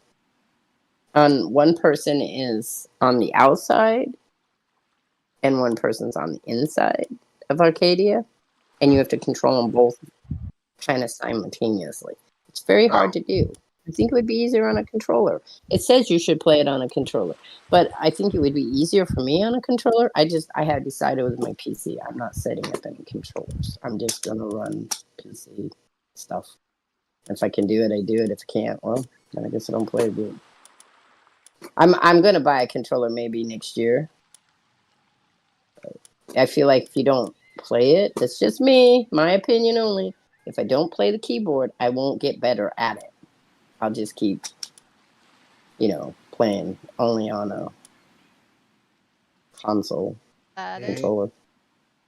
So, some things are harder to play. For me, it's harder to play a lot of games on controller. Really? See now, I'm not that way. For me, it depends on the game. Yeah, I said some things are harder to play with controllers. And some things are harder to play with mouse and keyboard. It just depends on the game. I think it's based on how they program it. So if it's programmed to be more computer, like keyboard friendly, then for me, it's gonna be easier on the keyboard. But if it's a little more difficult, like they think you're an expert PC game player, so they didn't program some ways to make it easier, then that's a problem. But Black Desert is very time consuming on the controller. I don't know how it would be on keyboard. I've never played it on keyboard. I'm just saying how it is because you have to go through so many menus. Yeah. Because they've set it up so you have that computer feel to it, and so you have double, triple menus that you have to hold a button to get to one, and then get to the other one, and then get to another one, and that can be really time consuming, I find. just because you have to navigate your way through it. But I don't know that it would be any easier on a computer because I feel like that's the same thing would happen in computer is that they have those in-depth menus, so you're going to probably go to like inventory and then go to another one and then go to another one. Hi, baby. Well, I don't feel a little bit okay. Mm-hmm. Did you get the chicken started? The chicken's in the pots. Trust me, you'll notice because I got one pot sticking up out of another pot. Well, it's your chicken. You can do as you wish with it. And yes, Drake, I know I got. Well, it's true. You did have a sour roast yesterday. Cook it. Yeah. And you don't play D&D. What's Baldur's Gate 3? Last time I checked, that's D&D. Well, yeah. Pretty much. It's gonna say no. Also, so is has he ever played what's that other one? Oh, there's one I play that's very D&D. Pathfinder. There's a Pathfinder one. Pathfinder and then isn't D&D, but they're very similar. Well, they have a Pathfinder's D&D because I've played it. There is a module called that's Pathfinders in D&D. I don't know if they have it now, but I have played it in the past because I was a module. Thank you. I was a witchfinder in it, an half orc witchfinder. Just like Spelljammers, Forgotten Realms. Yeah, Forgotten Realms. Well, I've played Forgotten Realms too in the past, but Pathfinder was the one that the people I knew were all like, "Oh, this is so great! We need to play this." And so it was only because it offered new classes. That's it. We homebrew a lot of stuff from. Yeah. So does my son. My son is very. He writes stories for it. He homebrewed stuff. He mixes stuff up. He plays a lot of tabletop games. Me, not so much for him. I'm a big video game player, but I can play D&D. I don't have a problem with it. I can get into it and play my character, which sometimes doesn't make people happy. Yeah. You're easily No, come here. I'll be right back. Okay. Instead of getting the button down on my bed, I'm sitting in that chair. It's gonna have a foot dip. Oh. Because I keep my feet up on the bed. But it won't be a bad one. I do not need to tell you my life. The only problem about a BG3 night is you can have a max of 4 players. Alright. I have to come talk to you later after I'm done streaming anyway, so I'll chat with you then. So if more than 4 players wanted to participate, Yeah, it's stuck on the thing. You have to unstick it. Sorry. Unstick it. Stick it. You have to unstick it. I'd think about it. Unsticking it? I think about unsticking it. Yeah, don't you know? I do. So I'm sorry starting my stream out with psychology, but I will always talk about psychology being that I spent, what, 4 years, 5 years in it. I know I'm supposed to meet up with you guys. I promise I'm getting there eventually. Okay. I just keep wandering. I'm looking for another fast travel on this side of the world. On this side of the world. Okay, you know what? I'm gonna do this.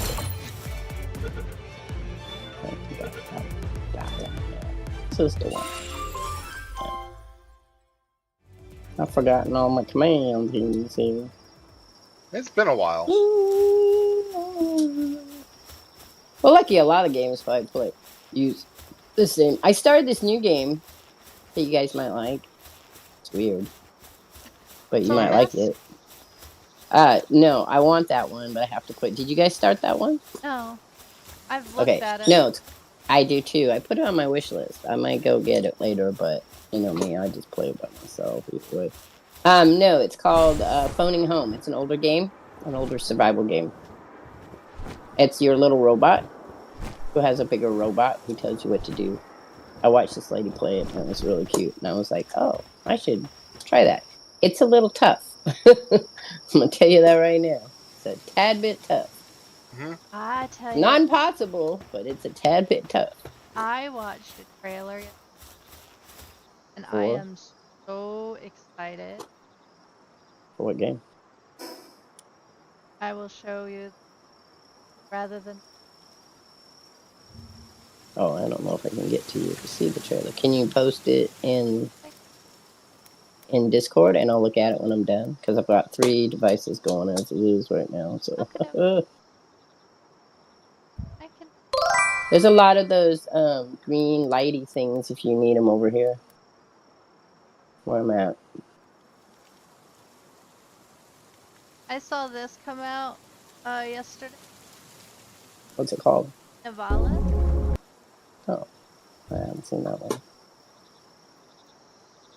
I saw Well, one on Xbox that I shared that looks fabulous. I can't remember what that one is, though, off the top of my head that I put down. Oh, Warhammer, the new Warhammer coming out. Oh, Speed 2. Freaks. Warhammer Space Rangers 2 is coming out Oh, in September. And it yeah. looks really fun, and you can play it single player. You do Okay. not have to be. Not that I don't like playing with people. It's just I can't always buy the game when everybody else has the Right. game. So I have to play. I usually, that was how Division was. I got Division when Division 2 came out. I bought Division, but everybody was done with it. So nobody really wanted to play it. I got a few people every once in a while was like, hey, I hear you have Division. Let's play it. And they'd play it. And then because I don't play all the time, they'd finish the game and they'd be done playing it. hi Hmm. Like, Joe. thank you. And then that was the same thing with Division 2. Same thing. I tried to get it when it came out. Right. Had a bunch of people said they'd play it with me. They played at the beginning, and then they all surpassed me, and they were done. And then when they would revisit, because people revisit games all the time, they'd be all Yeah. like, "Hey, have you finished that game?" And I'd be, "No, I'm here." And they'd be all like, "Oh, well, then we'll how about we get together and play it together?" And then again, play 1 or 2 times, and then that's why I get excited when we play because we continue to keep playing the games. Right. And it'd be fine if all of a sudden you said, "Oh, we're not going to play this game no more." I'd be like, "Okay, well, we'll find another game." And a Hmm. lot of games, if they're under the $60, like they're not too pricey or they're open access, I can pretty much pick them up. It just Right. depends on the month. 'Cause Right. I And am literally on a budget. well, yeah, so am I. Understood. And I don't have it, and my gaming budget is zipped now at the moment, and my art budget is zipped at the moment. So it's kind of like, well, Yeah, we have to start our Conan Exiles over. I am afraid to say. all Mm, over. All over. yeah. What happened? Okay, so did they find out what happened with the portal? They didn't actually tell us what happened. But everybody's got broken down. Everybody got wiped. Uh huh. There's some people I know that've been playing that since it first Nope, came it's on. it's just our And it's their just our Hmm. service, portal. It's just just us. your service. Oh, Uh-huh. that's Just our server. Yeah, our server. oh. But I would say if it was other servers too, I know people that are like, Oh, I do too. "Hey, Resident Drake, thanks for doing that shout out for me." Hmm. And Laurel, thanks for the lurk. Yeah, okay, that's fine. I wasn't very far in it, and it's one of those games that it's like Minecraft for me. I love playing it. I'll play it whenever somebody wants to play it with me. I Hmm. will sometimes get on and play it myself, but that's also rare. Right. I've seen the picture. I already know about it. So for me, it's picking out things that are. I think when for gaming for me, it's just whatever tickles my fancy now. I just tell people I'm gonna play. I try to stick with things if people are interested in games, but unless somebody says, "Oh, I really want it," like Resident Evil said, "I got this game. Would you play it if I gave it to you?" And I was like, "Sure, let me go look at it." But I won't take it unless I think it's a game I'll play. Right. Because I've had people want to send me games, and I look at them and go, "Nope, nope. I don't. You just watch me die forever." I mean, if that's your joy in life, sure. But I would get bored of playing it after a while because I can't get very far, and I know this about myself. Um, and then they're like, "Oh, okay." Um, because Conan was bought for me on PlayStation. Hmm. Again, with that same concept, I was like, "Oh, that looks like a really great game," and everybody's like, "Come play with us." I'm like, "I can't afford $60, man." And they're like, "Oh." And so a bunch of them all got together and bought it for me so we could play. And they never played with me. I ended up playing with a whole bunch of other people. What they did was, it's just because the times didn't work. What they did was they got, the one guy who bought it from the biggest person I think that spent the most money was in Australia. So the times were a little hard to get together. And so it was with the Get Nick gang. And so they were all like, well, will you be a guild leader for extra people? And I'm like, sure. So they had their main group, and then they had other people that didn't really want to play in the main group. And so that was, and the same thing in Ark. I had people that would ask me if we could all just get together and play whenever. So I played with Savage Jazz, and we just, him and I would meet up once a week and build stuff. But he would be on it all the time, see, and building his shit and doing what he was doing. And I was just kind of the extra, which is fine. Yeah. It's hard though if you like playing a game but can only play it, so much. Right. I honestly don't remember Drake. I'm trying to remember what it said, but it may not be. I don't believe it was stream friend. That dancer that Drake got me. I'm pretty sure the dancer, some of those dancers were not stream friendly. Yeah, it's not that. He named a dancer for me. Oh. And the name's not stream friendly? I don't think. I don't remember. That's just it. I don't remember. Stream friendly. Okay, so why wouldn't it be stream friendly? Okay, let's just all pretend that I'm a winky dink here and don't understand. What would make a thing, not that you have to say it, but is it that the name is derogatory? Yes. Well, that's a dummy move. Dummy move there, Drake. I mean, he streams, he should know that. I mean, is it only derogatory to you, though? And no, it's not derogatory to him. It has innuendo. Yeah, but I mean, so if it's, do you understand what I mean? Like, so somebody could send me somebody and it could be derogatory. If I thought it was derogatory to anyone that's watching it, then I would say no. But I don't have any censorship except for racial, sexual. Sexual's not too bad. Racial, and mostly just racial. I think it was racial. No, I don't think it was. So that would be, for me, that would be the only censoring. But for Twitch, there's a lot of things that you can't say on Twitch that you might think are innocent. Yeah. So I was just wondering. That's what I was wondering. So he's saying that's dumb because he streams. He knows that would be not good. If I remember correctly, it was less innocent than what is normally allowed on Twitch. Yeah. So that's always a problem. I mean, because I've had people want to send me things that are funny, haha, and I'm like, nope, that's not funny, haha. You can't. Well, I just say it's not funny, haha, to Twitch, and we have to rely on that on Twitch, even if you don't think it was derogatory. Oh yeah, if Twitch thinks it is, we're screwed. You're not innocent, so don't even pretend like you are. Right. Maybe he's innocent at putting on makeup. I could just picture him trying to put on makeup. Or maybe he's secretly a drag queen, which would be okay. I love drag queens. Love them. I had a whole group that I used to hang out with in my 20s. Oh yeah? Yeah, most of them are dead now, though, I'm sorry to say. Aw. Well, they died of AIDS and cancer. They were older men. Drag queens can be straight. That is true. That is true, but not these gentlemen. And most of them died from horrific stuff. One gentleman was, they called it a robbery, but it wasn't a robbery. It was a hate crime, but there was no hate crimes at that time. So, because the people left sticky notes stapled to his body. Oh.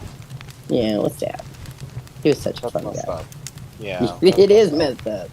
Yes. everybody, and I don't do funerals.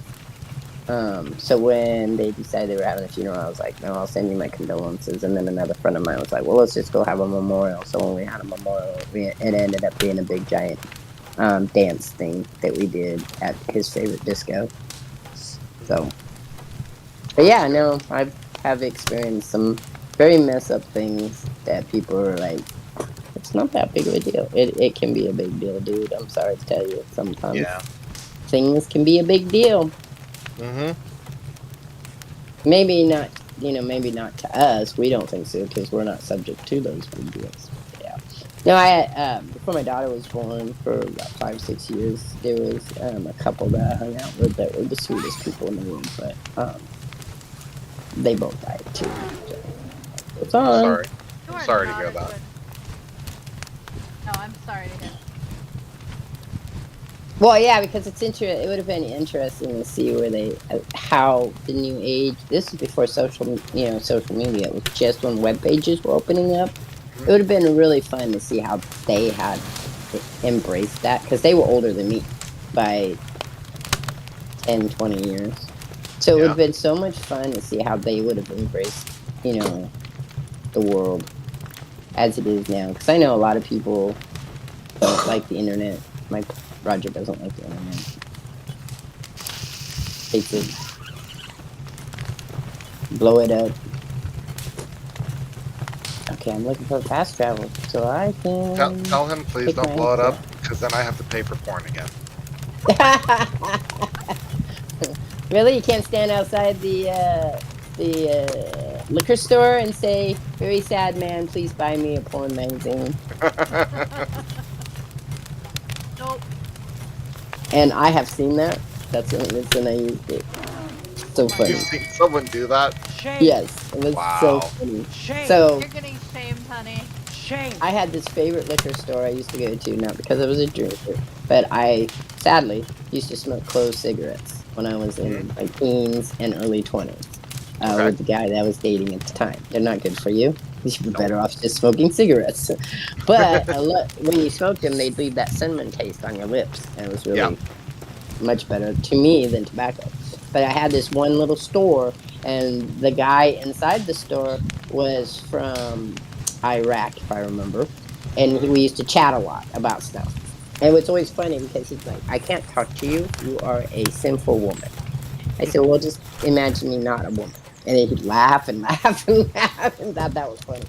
But there was a guy that showed up there, and the guy who was running it, I don't remember his name, and I'm pretty sure I wouldn't have pronounced it correctly, and people would be very upset with me. He laughed all the time, but maybe he laughed just because he didn't know what else to do. Like, stupid American woman can't say my name. But he's like, "There's a gentleman out there, and he's bothering my customers." But he didn't want to call the police because the police weren't nice to him either.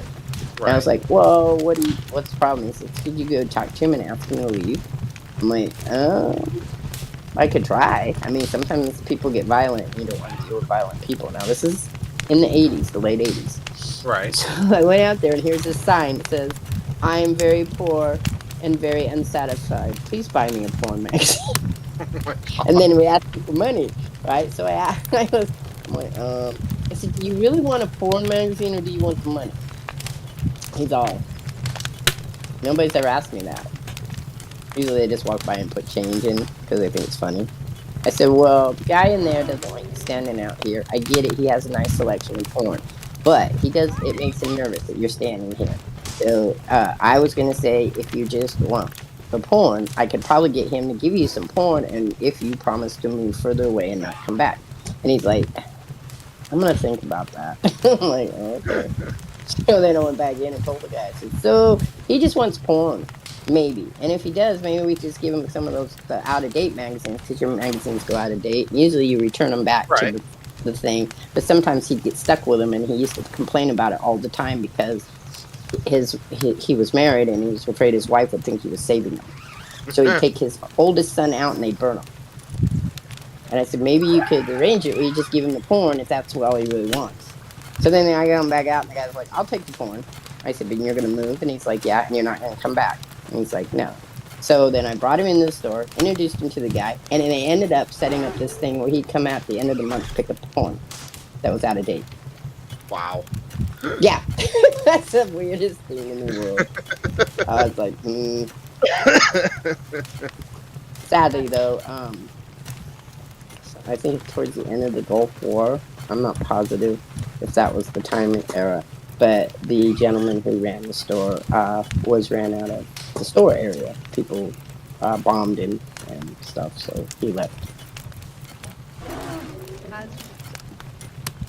The world's a crazy place, man. I tell people that all the time. Oh. It ain't been. It's not like just today or the last 5 years it got crazy. It's always been crazy. It's just been cool. It's true. just that people didn't know about some of the more quieter crazy because you don't. Like that gentleman didn't ever complain, never called the police, never did anything. Just closed up shop and left. I don't know if he opened another shop since it's not like it would have been anywhere near there. And I'm pretty sure he didn't own the stuff, so, own the site. He probably rented it like most people, so it wasn't like, you know, I'd be able to find him again. That's a waste. What, giving up the or Giving out the phone was a waste? I don't know. It seemed like it worked for him. He was burning it, so I mean he wasn't giving it back. Where am I going? Making lots of charcoal. That's good. I'm finding my fast travel here and coming to see you. So I can bring the eggs up to like to my left. I am not lowering the price. Greg. You are innocent compared to me. Well, I'm almost 60 years old. That would make sense. I have probably a good 20 years on you. And I'm gonna tell you, if you're innocent compared to me, you are a baby and naive compared to Roger. Because he's done way worse shit and seen way worse shit than I was. Have conversations about. Well, you know, comic book stores have porn. I mean, so I've been in comic book stores since I was 13 years old when I found the first one. I was like, oh my God, they have a store for comic books? Because I always bought my comic books at Safeway. So I didn't know that they actually had comic book stores. I was like, the first time I seen one, I was like, oh my God, this is my new home. I have never seen so many comic books. Because prior to that, it was just the magazine racks that turn. Yeah. You'd go into the store and they'd have magazine racks that turn. They'd have Archie. They'd have Spider-Man, Fantastic Four, Batman. You know, all the major Little Richie Rich. The Ghost one was Wendy the Ghost and Little Devil. They'd have all those kind of comic books there. But they did the ones that were the classics, but I can't remember what that was called. And but I would go there twice a week when my mom would go shopping, and if I didn't get in trouble, I could get my allowance, and then I'd buy comic books with it. Or my uncles would buy comic books until they got too old, and they would throw them in this box, and I got them that way. Most of my collection that I don't have now came from that time period. But yeah, so I was in awe the first time I seen a comic book store. I was 16 years old at that. And it was out at a mall that I always went to. There was a movie place I used to go to that had dollar days. Yeah. So you could go in. You could go in, pay your dollar, then go to the bathroom and sneak into another one. So I'd watch movies all day. Hey, Shard. Greg says he can't hear you. Okay. Damn. Well, I'll be sad because that means all this time I've been talking. Well, my mic's on. And I could hear it when my stream was up. So let me check.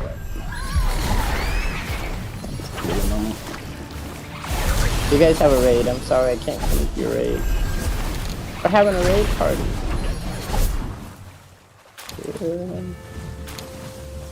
Good.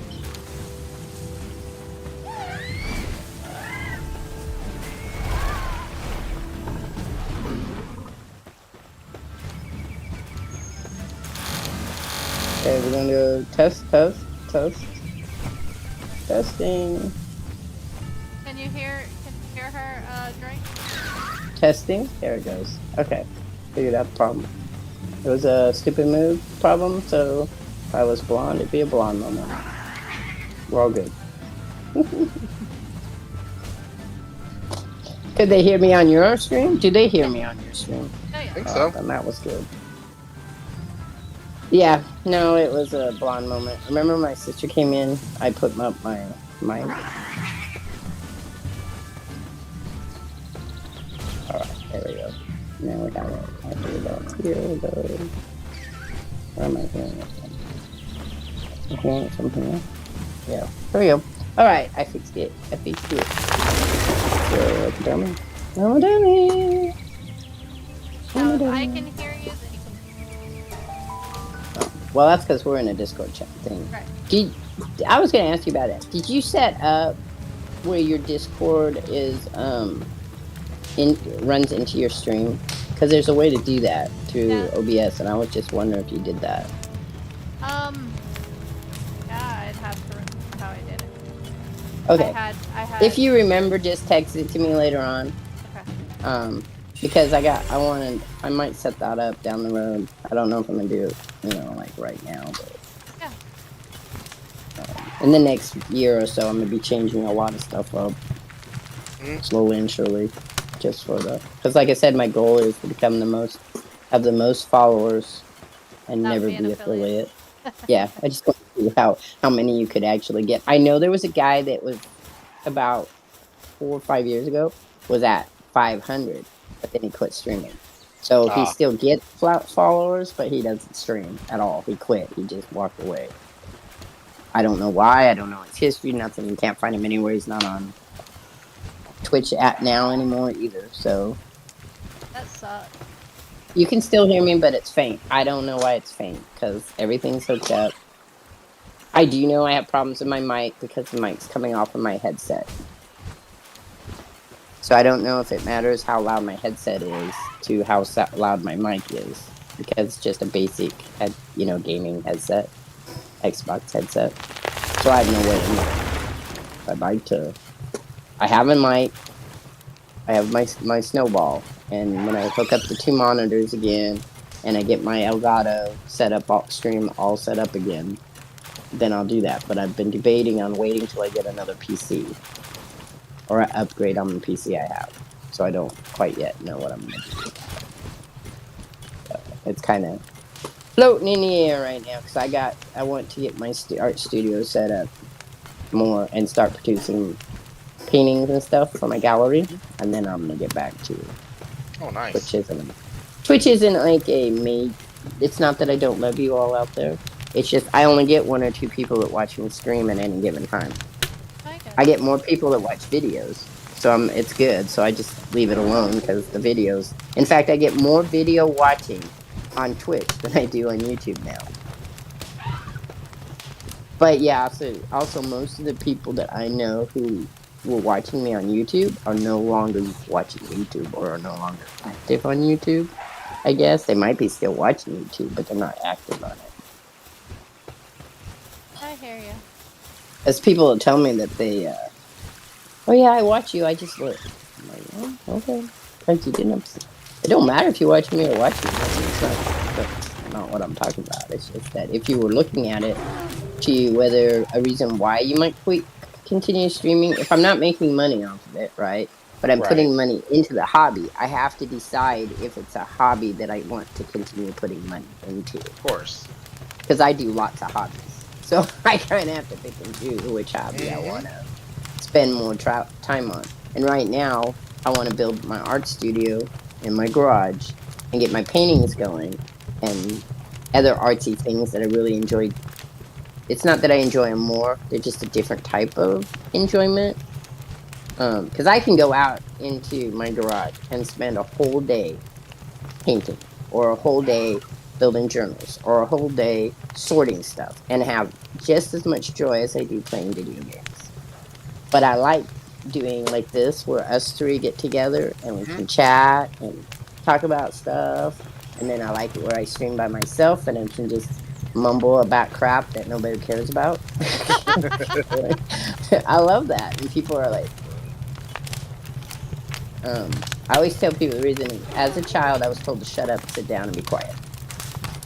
Yep. That was pretty much my whole life because that's the time period.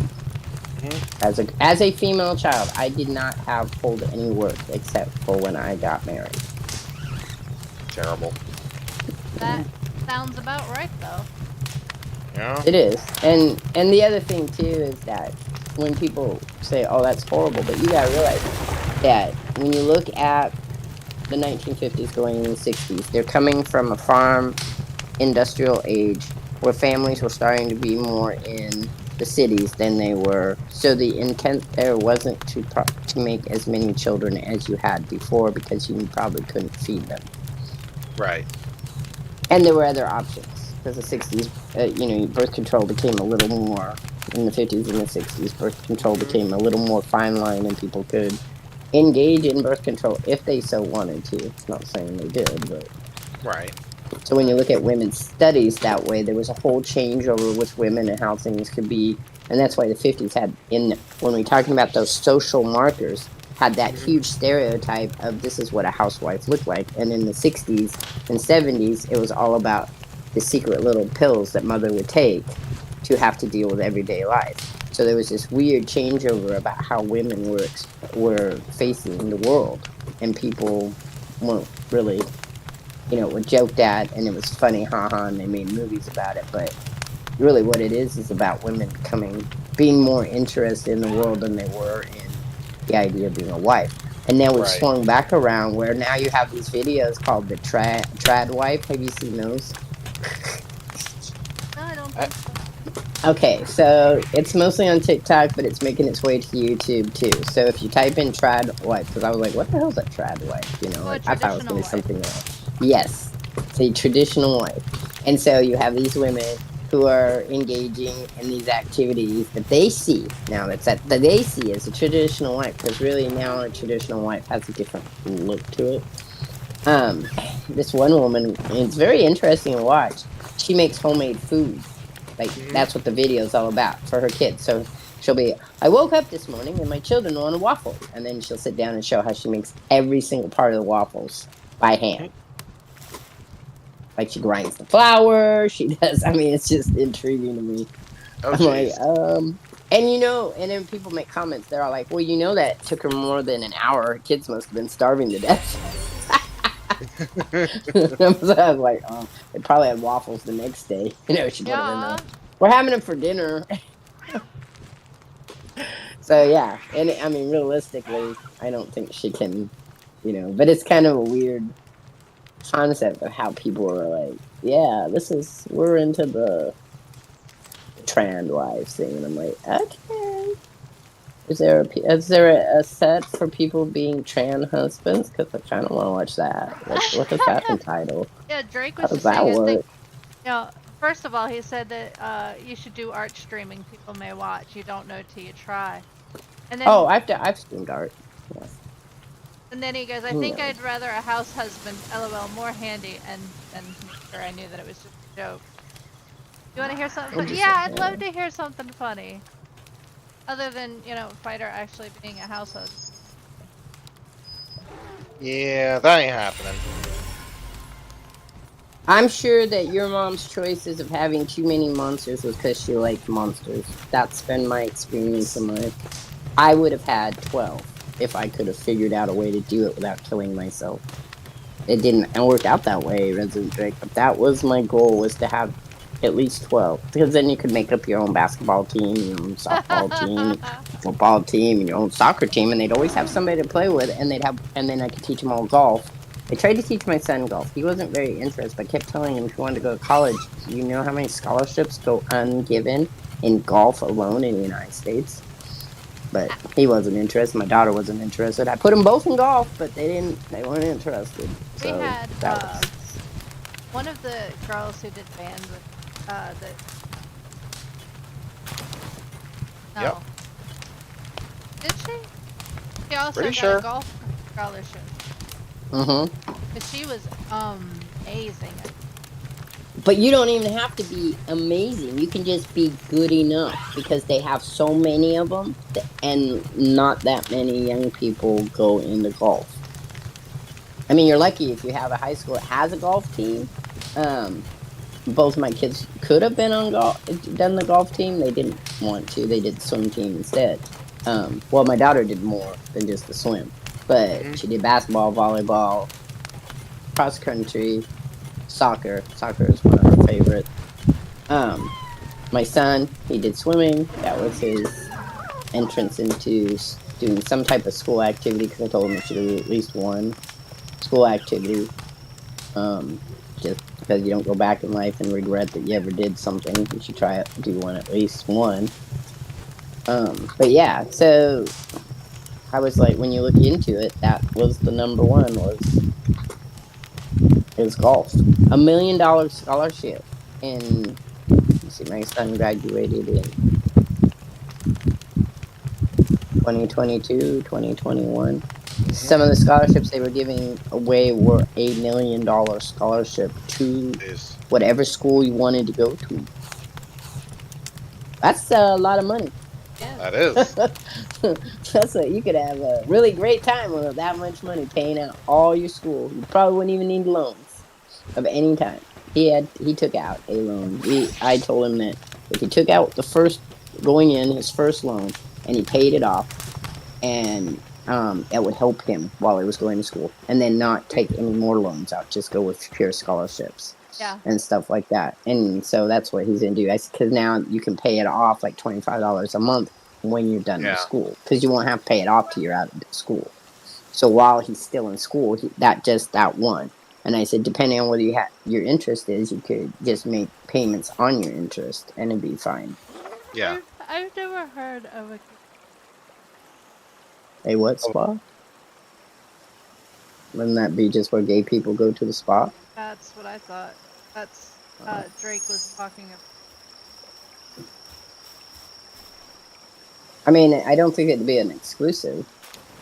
Because we don't have... Well, I don't know. He's in New Zealand, right? Australia. Australia. Okay, so he wouldn't... I don't know what they do in Australia. In Australia, maybe they have segregation still. I don't know. I mean, here in the United States, you could label it that, but then anybody could come. Right. I mean, we do have other segregated stuff, and they're always being taken to court. So, it's not that you can't do it, it's just that you have to accept the fact. Interesting. Did you get a card that said, I'm gay? I mean, I would go. Love going to things like that. Roger used to go to, like me, he used to go to drag queen bars that cater to drag queens. Or they all came out and sang. That'd be cool. When I worked at a thrift store, they all came to my store and they'd give me free passes to get in, and they would buy all my prom dresses and wedding dresses and give me their card so I could call them when they came in. And then they'd do little runway shows in the thrift store, and people loved it. Had a lot of fun. It is. I mean, the world's changed a bit, and I used to go to goth bars. Those were fun too. I was never a bar person. I wasn't a bar person. I mean, I've been to bars where you just drink. My favorite activity I had was I would go to bowling alleys. Excuse me. Said this. I go to bowling alleys to try their daiquiris. At the time in the 80s, they would make mixed drinks. They had a little bar. And I would go I'd go to all the little towns and bowling alleys and try their daiquiris. I'd also go to other restaurants, try the daiquiris. And then I had a couple of local bars. I would go and hang out with the bartenders and the waitresses and the some patrons that were like me, and go dancing, because I like to find a place where I would feel kind of safe to go dancing by myself. Right.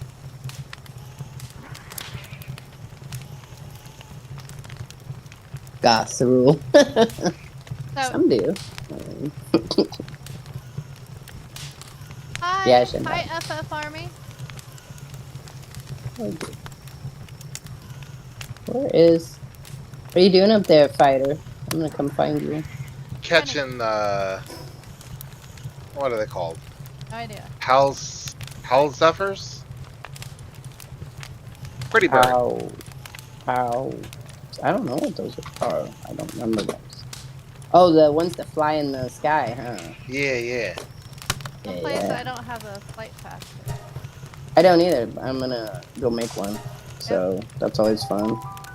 I have to get rid of what I've collected though before I do that. What do I have in my inventory? Way too much crap. That's what I have. That seems normal for me.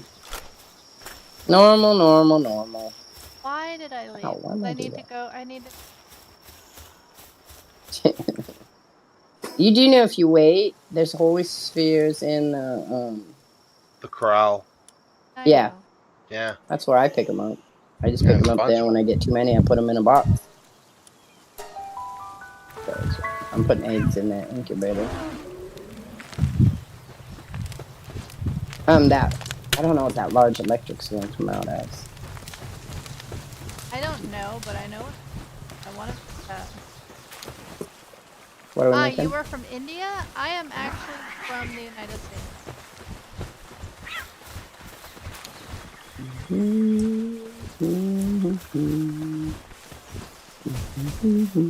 My grandson was talking to me about family trees. Oh yeah?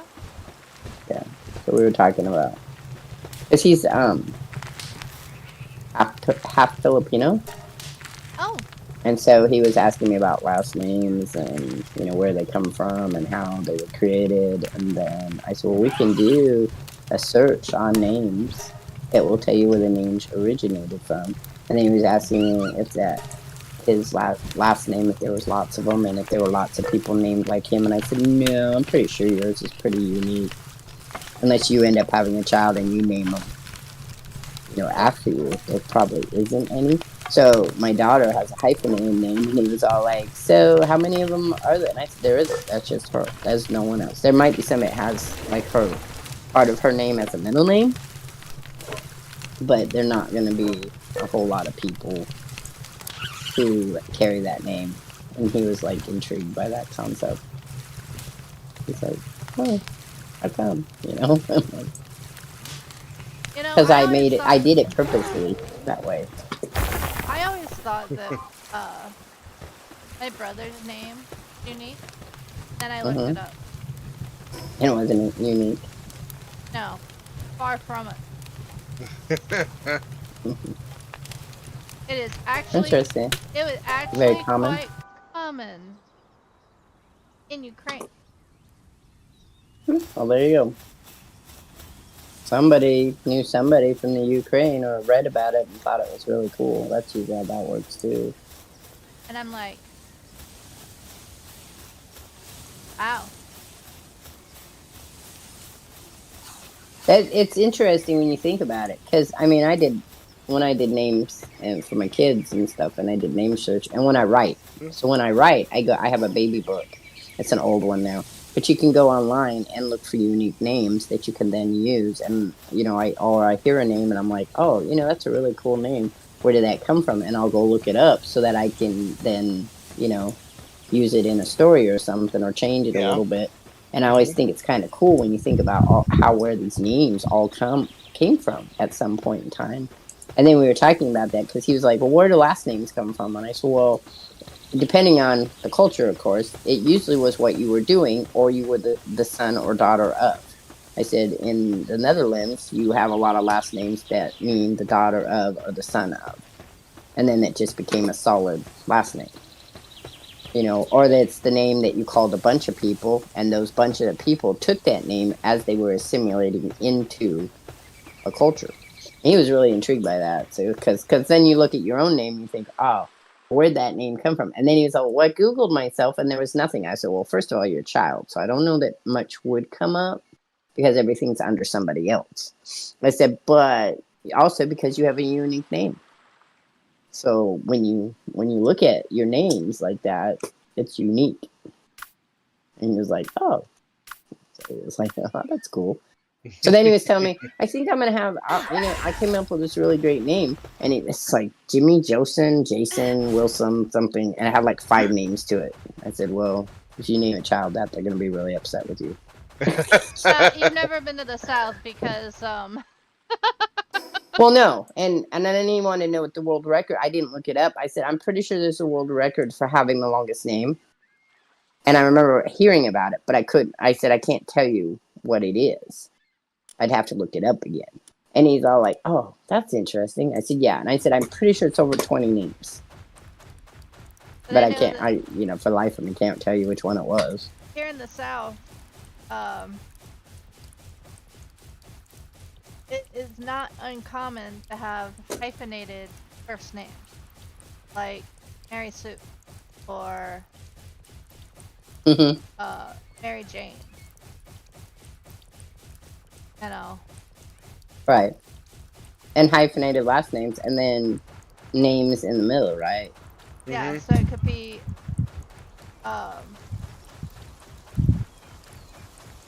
and unusual Mary names Jane that you don't Sue hear Carter. anywhere else. And then unusual names you don't hear anywhere else. Yeah, that too. Mostly Last knew that name if I Lord. heard my full name come from my mother, I was in deep shit. Oh, yes. We all are. Whenever you heard your whole name with your middle name, you knew that somebody was trying to get your attention for something. It normally wasn't a good something either. It was normally No. Yeah. If I heard, I think that's a traditional thing. If I because heard, I had a nickname. Oh, I did too. Matter of fact, only real good friends use my old nickname now. Yeah, it's kind of the same with me. I mean, my sister who lives with me, my adopted sister who lives with me, she knows. She's probably the only one that knows the name I went by in high school. Still now, I'm sure there are some people that I used to be called 10 years ago that are still calling me that. But I changed my name when I turned 50, my nickname, because I was like, I'm tired of that. Let's do a different name. Which I know is intriguing to people, but I mean, my name, I do whatever I want. Exactly. But as a child, no one would call me the names I wanted to be called. They all decided that they got to pick what my names were going to be. I was like, okay. I had teachers that called me by the wrong name because it made more sense to them to be called that. I had a substitute teacher refuse to call me by my name. Yeah. Yeah, I've had that experience as well. And then I'd have teachers that would call me by my whole name, and I'd be like, no. I had one teacher, him and me, he was like, I'm going to call you this. And I'm like, okay. And then he's like, and you're going to answer. And I said, nope. He's like, I'm going to call you mother. I said, well, she's going to say the same thing. And you're all going to punish me. And you know what? It's still going to be no. Yep. Forever and ever and ever. Because I just didn't want to be called that. But he did. He'd call me by that name, and I would just... He eventually started doing this with my last name. Because that's what he decided was the common ground. Oh, God. So, well, one time I called him by his first name. Can imagine how that went over. See, I grew up where family friends called Miss and then their first Miss or Miss. Well, I did that. I did that in school. It was Miss Female or Miss, or it was usually Miss Female, and then you called the gentleman. You didn't have to say Miss. Like Jack or no. You know what I'm saying? You didn't have to say Mr. I always did. So in school, now I'm not from the South, just so y'all know, born and raised in California. In school, when I was working with individual children, I would call them Mr. They would call me Miss, and I would call them Mr.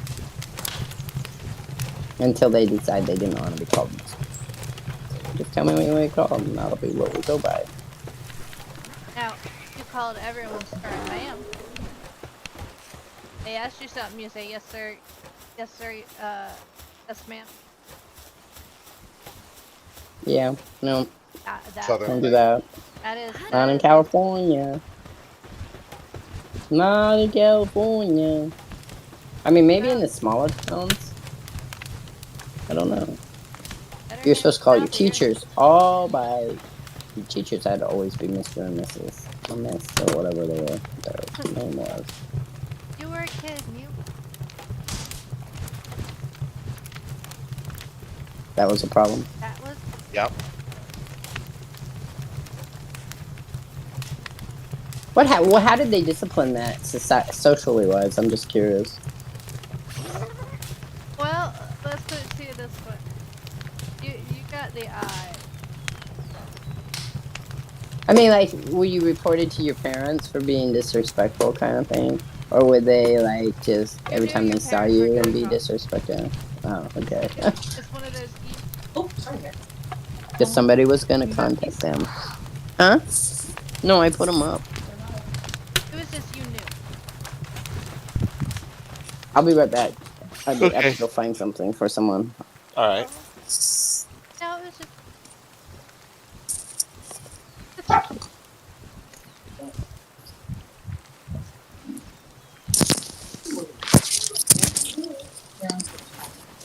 I would have been sneaky trying out. No, I really wasn't.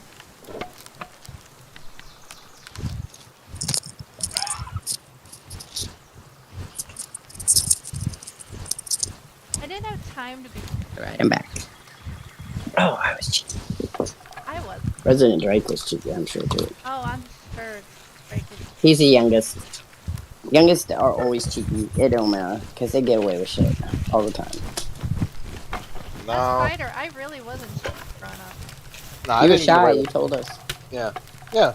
But I didn't get away with anything because my first two siblings were basically treated as training wheels, and then I was the main ride. Well, you're a knobnopoly, I'm going to tell you that. For the most part, in sibling psychology, oh, I bet you didn't know that was a thing, but it is. There's a whole study in the positions of children in family units. Intriguing. If you're ever interested, you should Google it. It's got all kinds of research on it. So by nature, first one's usually the leader, unless they're the only child. Only childs don't count the same way. Just so everyone knows, because there's no sibling, first of all, and usually there's a whole different thing going on with their family members. So, but first child's leader, middle child is the one that kind of can hide away, and youngest is the one that usually gets the most stuff. Now, this doesn't count for dysfunctional families, because in dysfunctional families, things will happen to occur where one child is not liked amongst all the other children, and then you have to dig in deeper to find out why. But for the most part, that is how, in an American society, that is how that is seen. Also, in some like South American cultures, oldest child is mini parent. It's also that way in tribal things. Then is the mini parent. Once they get old enough, they take care of everybody else. That actually kind of makes a little bit of sense. In a tribal society, that makes a lot of sense. Cause, right. Like, so if you're Filipino, Hispanic, some Hispanic cultures, a lot of South American cultures, again, I'm not going to say everyone, because there are always exceptions to all rules. Course. Yeah. But in psychology, what it is, and I always tell people this, stereotypes are both negative and positive. You really don't adhere to the stereotypes except if you're doing studies or research. That is the only time, because what you're doing is either proving or disproving that stereotype can be used. Right. Most people will fall into stereotypes because that's how stereotypes are built.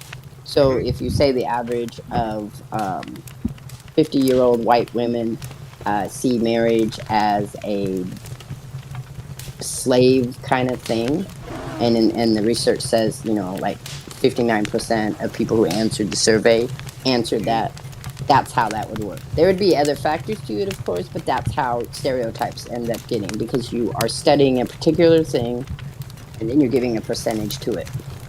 Right. Because you're using it for some other researchable purpose. Right. Yeah, see, you used to help old ladies across the street. I used to help anybody across the street. Old ladies, young ladies, anybody that needed help. Nowadays, you have to be careful because nobody wants to be helped. or they don't want to be touched, or they don't want to be talked to, or they don't want nothing. We've become a very anxious society here in America. But yeah, so when you look at the psychology of siblings, so I was supposed to take care of my brother. That was my parents. That was their thing. That was totally the way they were raised. Not my dad so much, because my dad was the youngest, and then on top of that, men could do no wrong. So even though I was taking care of him, he didn't get the blame for anything he did, because I was the one supposed to be watching him. I know my parents, and it's funny because my parents would say, "No, that's not what we meant." Well, that's not what you were thinking was going on, but that's how it ended up being. And then when you look at studies and stuff, it totally falls that way. They do research and talk to people, they're like, "Oh yeah, that was how it was for me too." So you're an anomaly if, like you say, the first two kind of were, "Oh, let's see what happens when we do this. Oh, we've got this fine tune now, so we can just make him do what we want." That's intriguing. A lot of times, how parents see it though is, well, the first two failed, so we've got the third one. We're going to make sure he doesn't fail. We're going to make sure things work out well. Well, that I could see. Mine was more like I guess my first sister, my first two sisters did like a lot of stuff, and then whenever it was my turn to do that stuff, I was cut off right away because it's like, no. I know what you're up to. Don't even think about it. Right, and that's what I'm saying, is that in your parents' eye, it wasn't necessarily that you weren't allowed to get away with stuff. It's that with the first two, they probably thought, "Oh, we learned how to keep him safe." We learned how to do this. We learned how to parent better. But from your point of view, it was that, "Oh, well, I'm not, I can't do anything because they're already assuming I'm doing this, because that's how that's how they were with my sister." It wasn't assuming. My brother. They were right 99% of the time. If they thought that I was up to no good, you were probably up to no good. I was probably up to no good. Yeah. No, and it's not like it's not a valid thing. It's just that when we think about how we're treated and the family in it, is if you were in counseling, right? So let's say they brought you to counseling because you were an unruly child, or you were having something else. I mean, anything that brings you to. There's all kinds of reasons that you bring children to therapy. So don't get me wrong, but we're making kind of a funny haha here.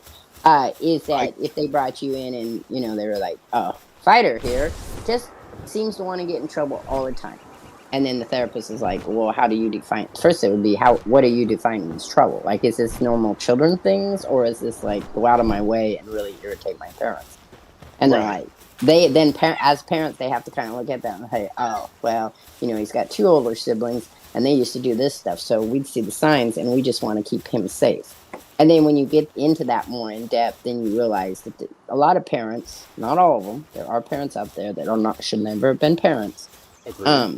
A lot of those parents then say, "Oh," and then the children and the parents are able to come together in a better way so that they can, I guess, cohabitate better, so everybody comes out healthy, right? But sometimes the parents are not doing anything wrong, and the child has other issues. And sometimes the child has no issues, but the parents have issues.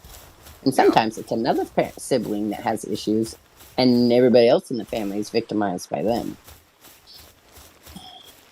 A lot of different. You're child 6, but you're really child 8 because 2 died before you. Well, that would make sense. I mean, if she doesn't acknowledge the 2 before because it's too painful. Yeah.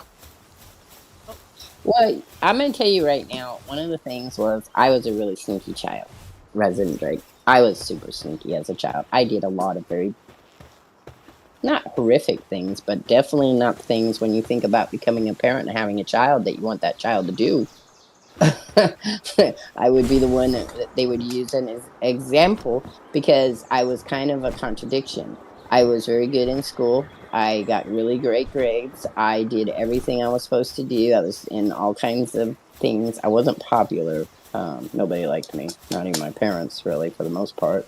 Even though they'll tell you they love me, because that's what my mom thought you did. You automatically loved your children, even if they were horrific little monsters. You still loved them. And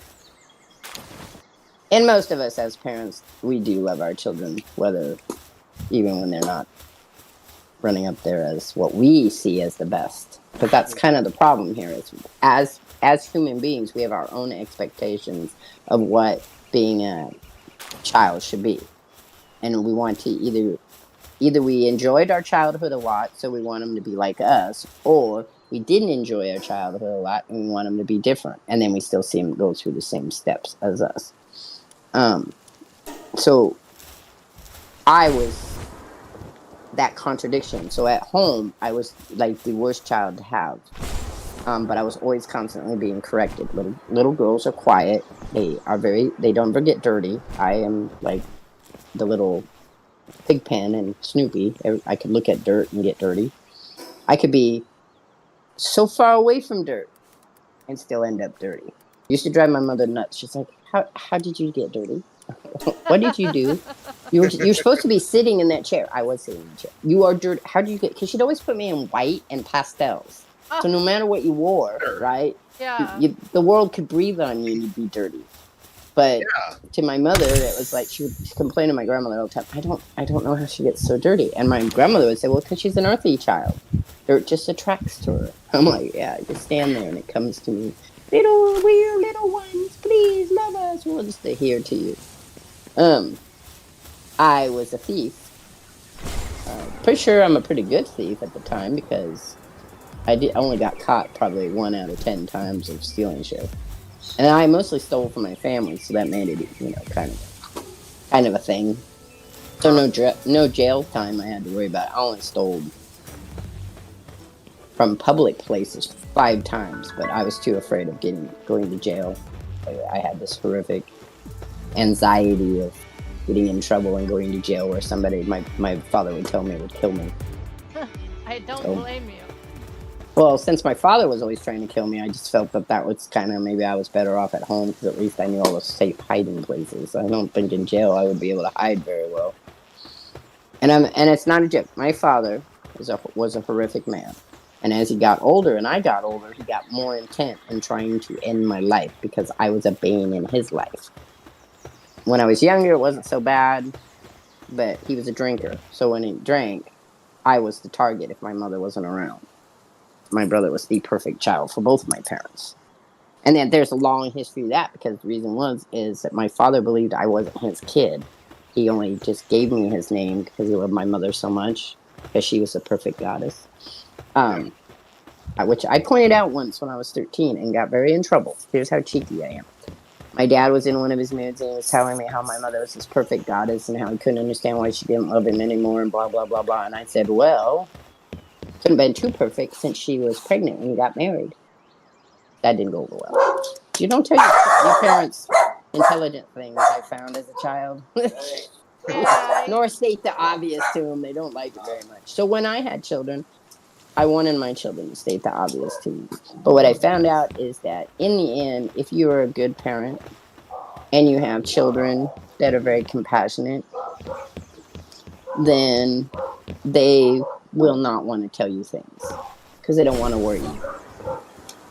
And they want to deal with it on their own. Which is, you just have to kind of suck that up and go, oh.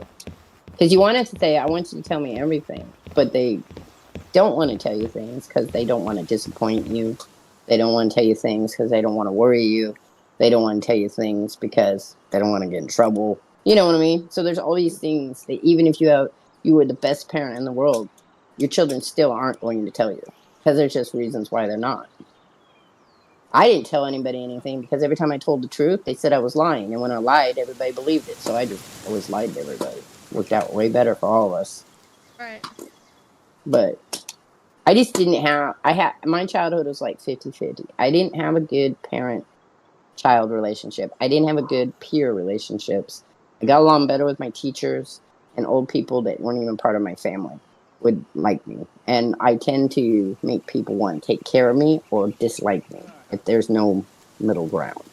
So my childhood was kind of a weird, sometimes fun stuff. Like we'd go camping. Sometimes I had fun and sometimes I didn't. Mm-hmm. My parents were always thinking I was doing things I wasn't, but didn't really know I was doing things I was. Mm-hmm. So I'd get accused for things I never did, but then get not, and then they'd be like so surprised when I actually did something that they didn't think I would ever do. So it's a lot of contradictional stuff going on in my house. Yeah. President Drake says he's glad he didn't have kids. Well, yeah, some people don't like kids. I told you I was going to have teens. I was going to have 12 of them. We were going to rule the world. I had plans. Didn't go the way I planned because I realized you had to have another person to make them or have money to buy the sperm. Because in the 80s, it became really popular, early 90s, to buy sperm, and man, it was expensive to buy sperm. Didn't come cheap. Hell, Fighter is Pun not intended. What?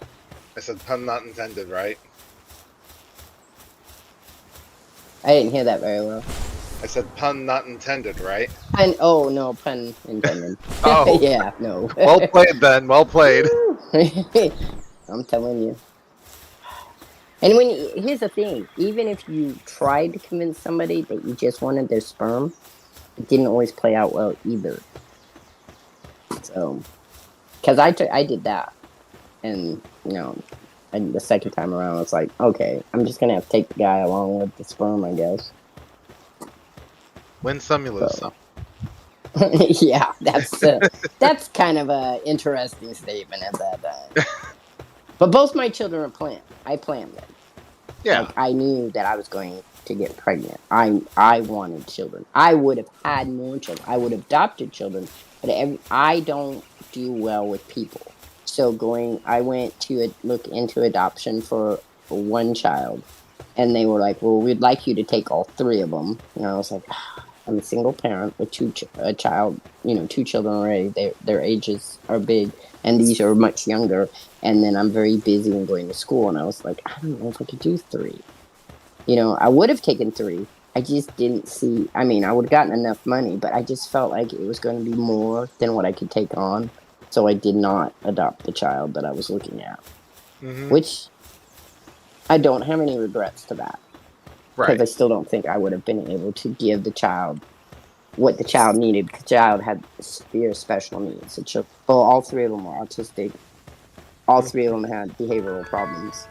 All three of them needed extra handling. And the only reason they wanted you to take three is because they were brothers who were very close in age. Yeah. They all shared the same father and parent. Both mother and father. But they had been severely neglected. I'm not sure how much physical abuse, but lots and lots of emotional abuse. And they were like wild children in the aspect, we call them wild children because they didn't have normal growing up things and understandings that other children had. So one of them, I loved him to death. The one I wanted to adopt was the youngest of the three. And he had come a long ways. I had worked with him, and I would have to have stopped working with him, just so y'all know. But because if you're a therapist and you want to adopt children, you have to let go. You have to release them from your care. You can no longer be their therapist. Like, you can't be their doctor if you were seeing them and decided to adopt them. Right. But his sense of reality was everything but a toy was a toy, right? Because he didn't have toys growing up. He didn't understand what toys were. If he loved the spatula. There was a spatula that was in the preschool that he would carry around, this little wood spatula, and it would be his guitar, it would be his microphone, it'd be his sword, it would be his baseball bat, it would be all the things except a spatula. It never was used as a spatula. I don't even know if he knew what a spatula was. So him and I would, I was like, "This is what you use this for," and I would show him what a spatula is used for. He'd look at it and go, "Okay," and then walk away and use it how he wanted. So one of his things he had to do was learn to play with toys properly. Right. So when you gave him toys, they had to be used as the toy was intended. So if you gave him a car, it had to be a car, not a bullet. Right. And then he took everything literally. So if he thought the car was a bullet, do you know what he did with that car? He shot people with it. and when I say shot them, he would throw it at them. Oh my god. Oh no. So you can imagine, at 3 years old in preschool, that probably wasn't a good thing. Probably not. And then so I worked with him since 3 to 5 years old. So I was with him for 2 years. And they called me in the kindergarten.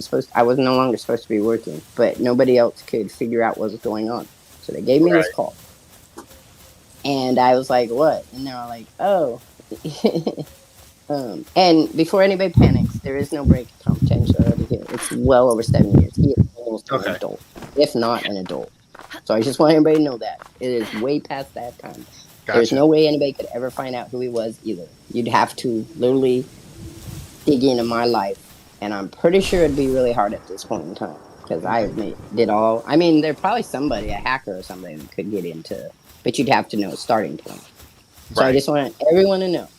Anytime I talk about children I work with, they are all most of them adults by now.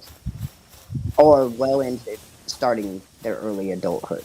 So 15, 16, 17 years old. They are still children, but it's past the 7 years that you're required to never talk about them. Mm-hmm. So I just... So y'all don't think I'm telling secrets I shouldn't be telling.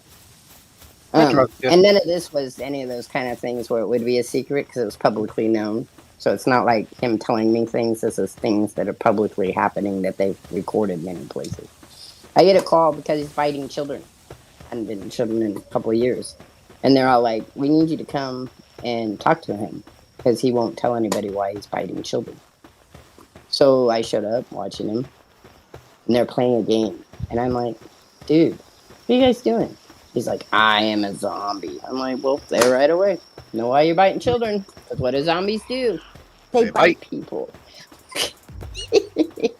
So I'm like, okay. So then the next recess, because I told him you can't play zombies. And he's like, I say, if you bite zombies, you can't bite people. He's like, well, that's no fun. I mean, in the world that we live in, we don't really bite people.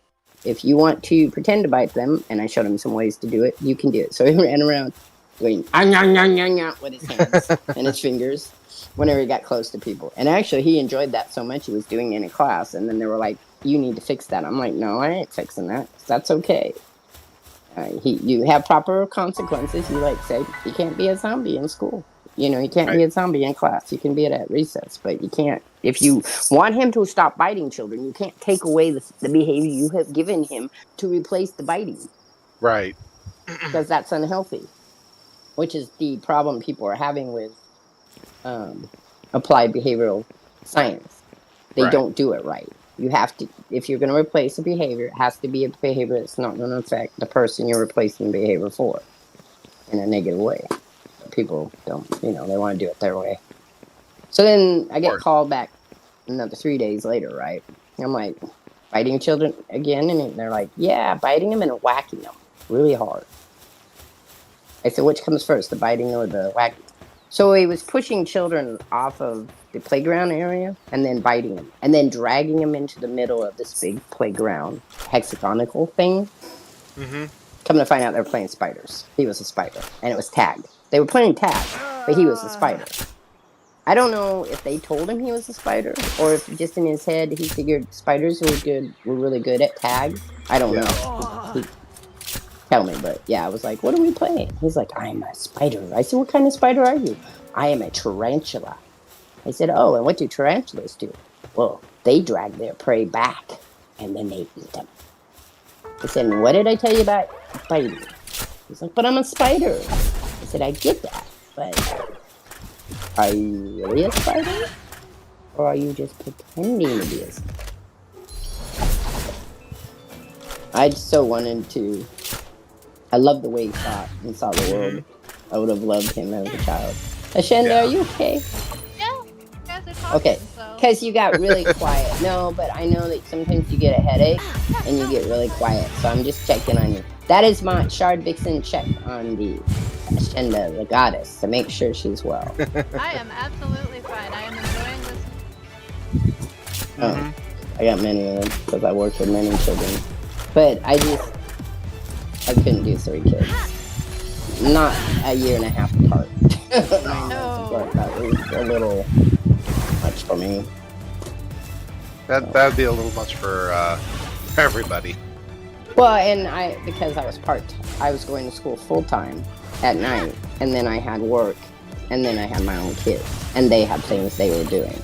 So it wouldn't have been a problem if I could have incorporated them, Well, but because they have problems, teaching them how to incorporate would take a lot longer than I probably had. Right. So, the sad thing that I find is that in America, if you adopt children, you can return them. Yeah. And they still do it. And it's such a sad thing. I feel like, but I mean, if you have your own children, you can get rid of them too. So, I mean, I guess that makes sense in the scheme of things. In a twisted sort of way, I guess, kind of, but no, I'm with you on that one. That's messed up. That is friendly. Which, to me, I think the most messed up about it is that they don't have good facilities for children who cannot be adopted. We don't do orphanages anymore because we found them to be inhumane. But I don't know that the answer that we are doing currently is any less humane. They're not. Like, I don't know if it's helping in any way or form because you're creating adults who have no sense of self. And then they have to work their whole adult life trying to, fit in because they lack some of the more common things that the rest of us have, even if we didn't have a very good life. For the most part, most people have an okay life that they can, figure their way through. Yes, Drake, I'm fine. Drake's laughing. Because Ash, alright, she's very quiet. Hello, Ash, anybody in there? Yes, somebody's in here. I promise. That's a goddess in there. Yeah? Oh my. Oh, stop killing the floppies. I know. Oh, what the hell. I think it would be better to be... Oh, no, guess not. I was going to say it would be better to be captured than it would be to be killed, but I guess not. They opted for killing. No, I am not a devil. No, Resident Drake's a devil. Thank you. Dragon devil.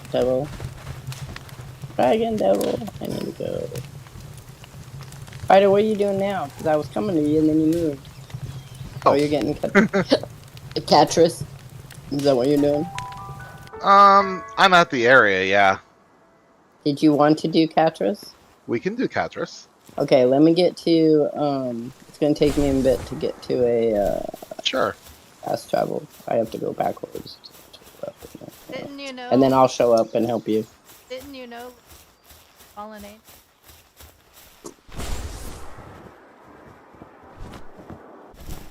Depends on your translation. I was thinking about that, and then I was like, I don't know if I want to get in that conversation, really. It's like, I don't know if I want, from the Christian viewpoint, yes, he was. And not even the Christian viewpoint, because if you go look in the Christian mythology...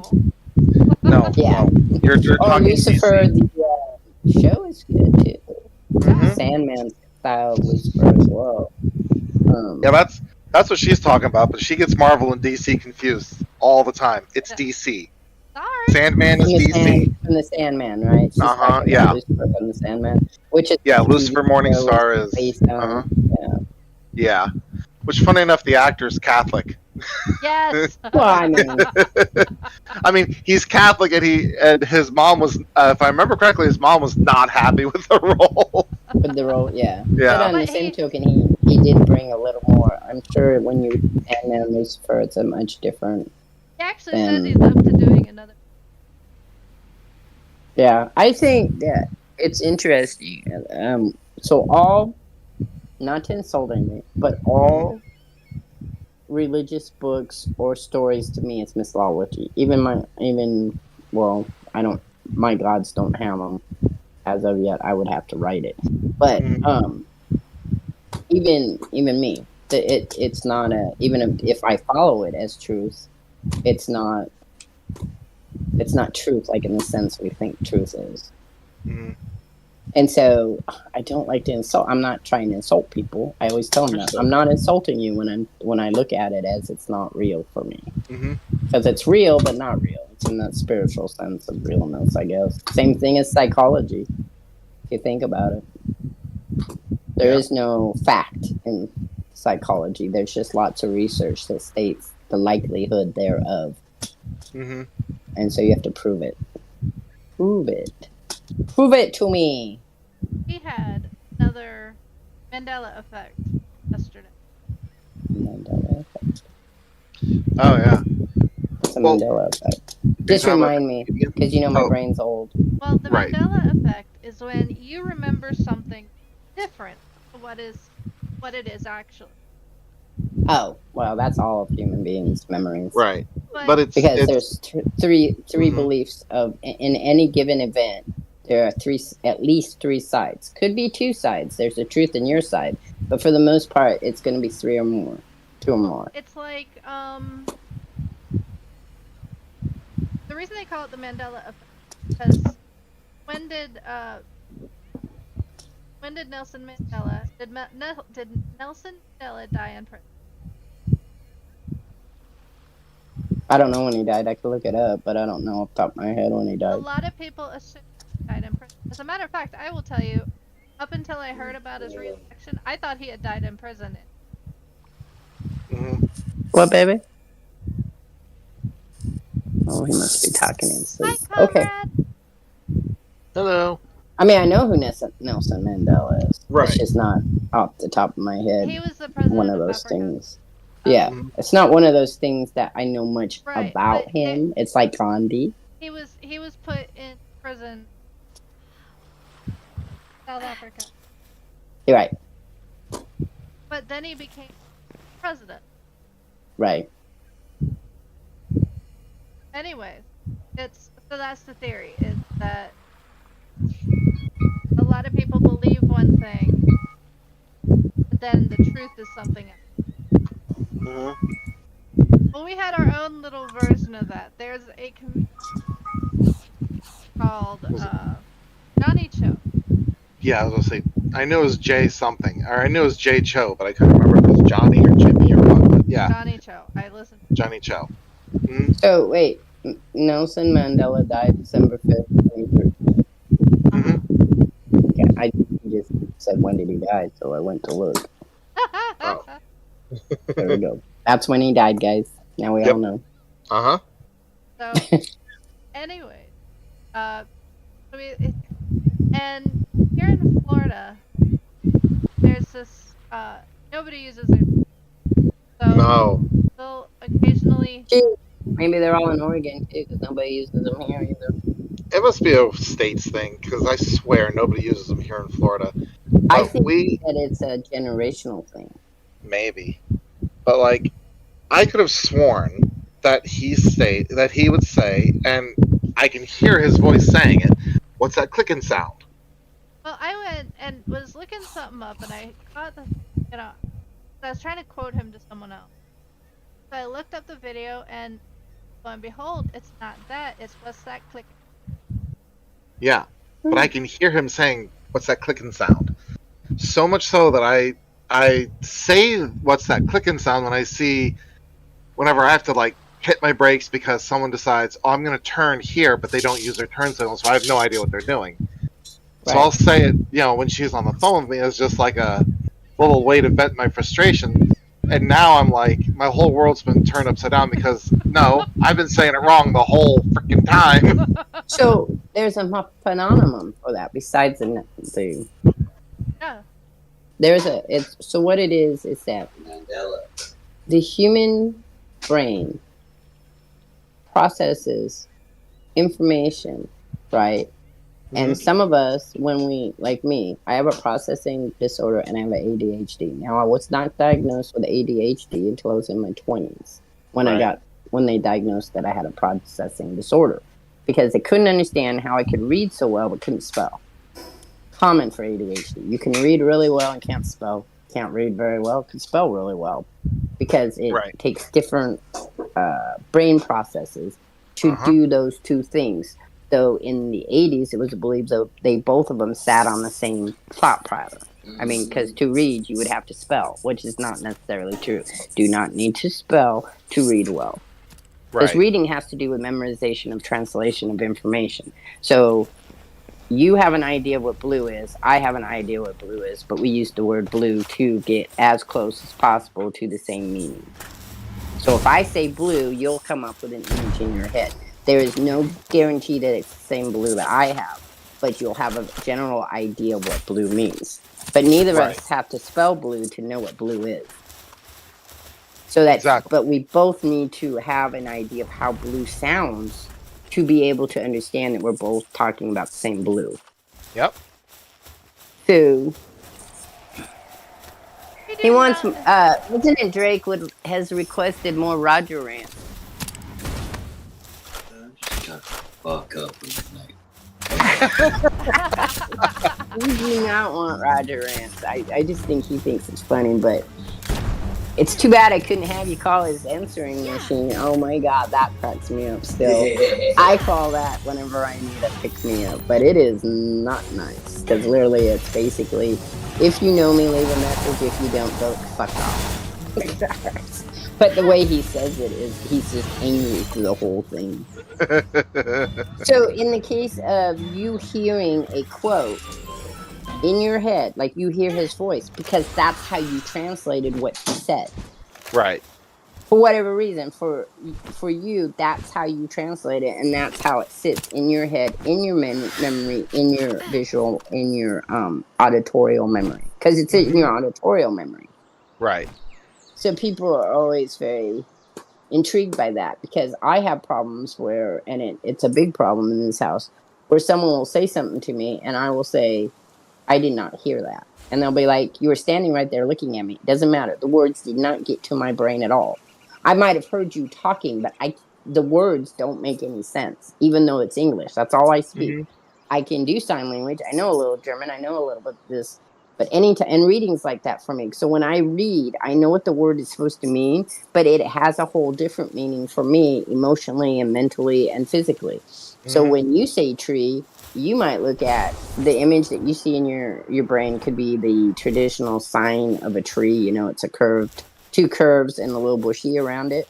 Right. When somebody says tree to me, depending on how I feel, what I'm doing, it can be a pine tree, a willow tree, an apple tree. It can be any tree. But my brain does 15 million pictures, and I'm like, so what tree are they talking about?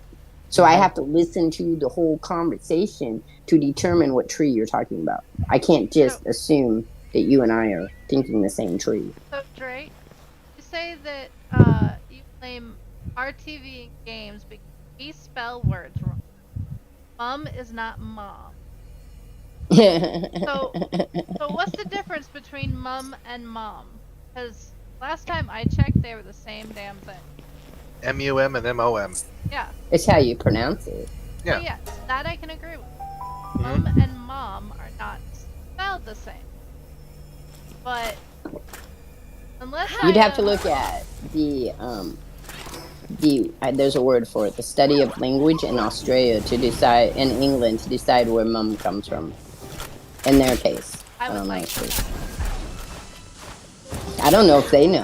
There's a lot of words I've asked people from Australia, New Zealand, and England how that came about, and they're like, "Oh, that's how everybody talks," which is true about us. It's just the way, like you said, in the South, that's just the way they talk. Are you capturing her? Trying to, yeah. Okay, well, I would have stopped. I stopped shooting her.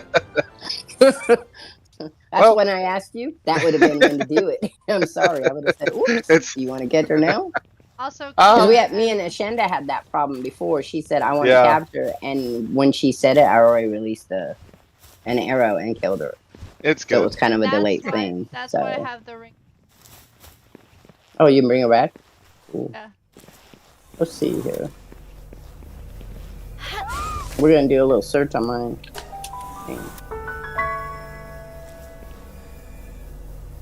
Let's see if that's okay.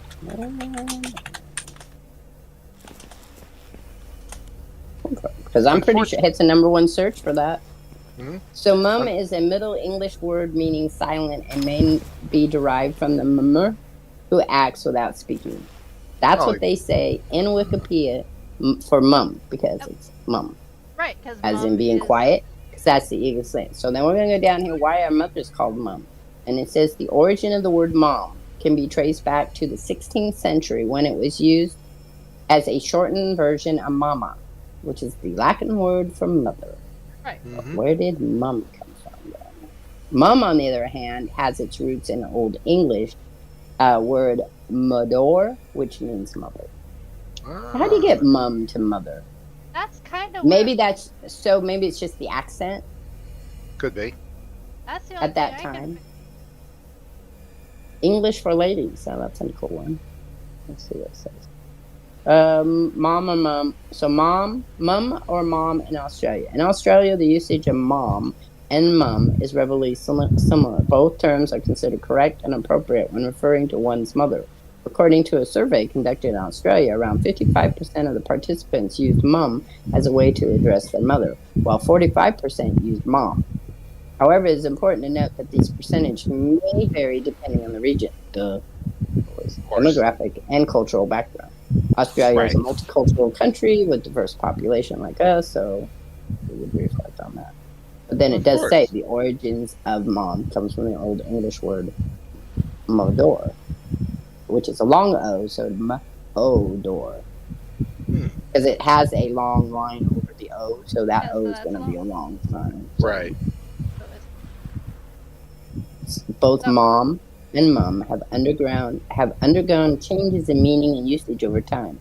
For example, mum was once considered a more formal term, while mom was seen as a more casual term. My daughter calls me mom, not mummy.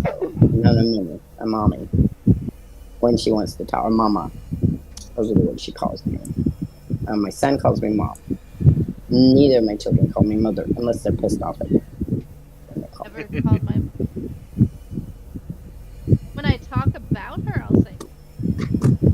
Yes, and I don't call, I call my mom, and when I will call her mother at times. If you know how when they use our whole names. Yeah. When I was mad, I would call her mother, but she knew it was insulted, so and she doesn't care because she's the mother. Call your mom by her. Really? Oh no. I did not dare call my mom by her first name. We would not, us older people, that would have been I have called my mother by her first name when I was 16, and I got slapped for it.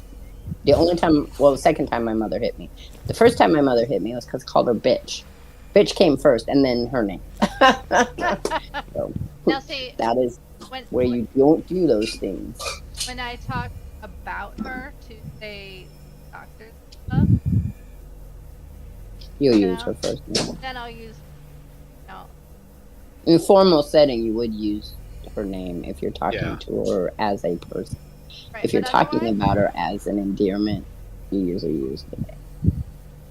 Which is interesting because if I use the word dad, which is what I called my father, but I don't use dad when I talk about my dad unless it's in a casual sense because he was never a dad. That's just what I called him.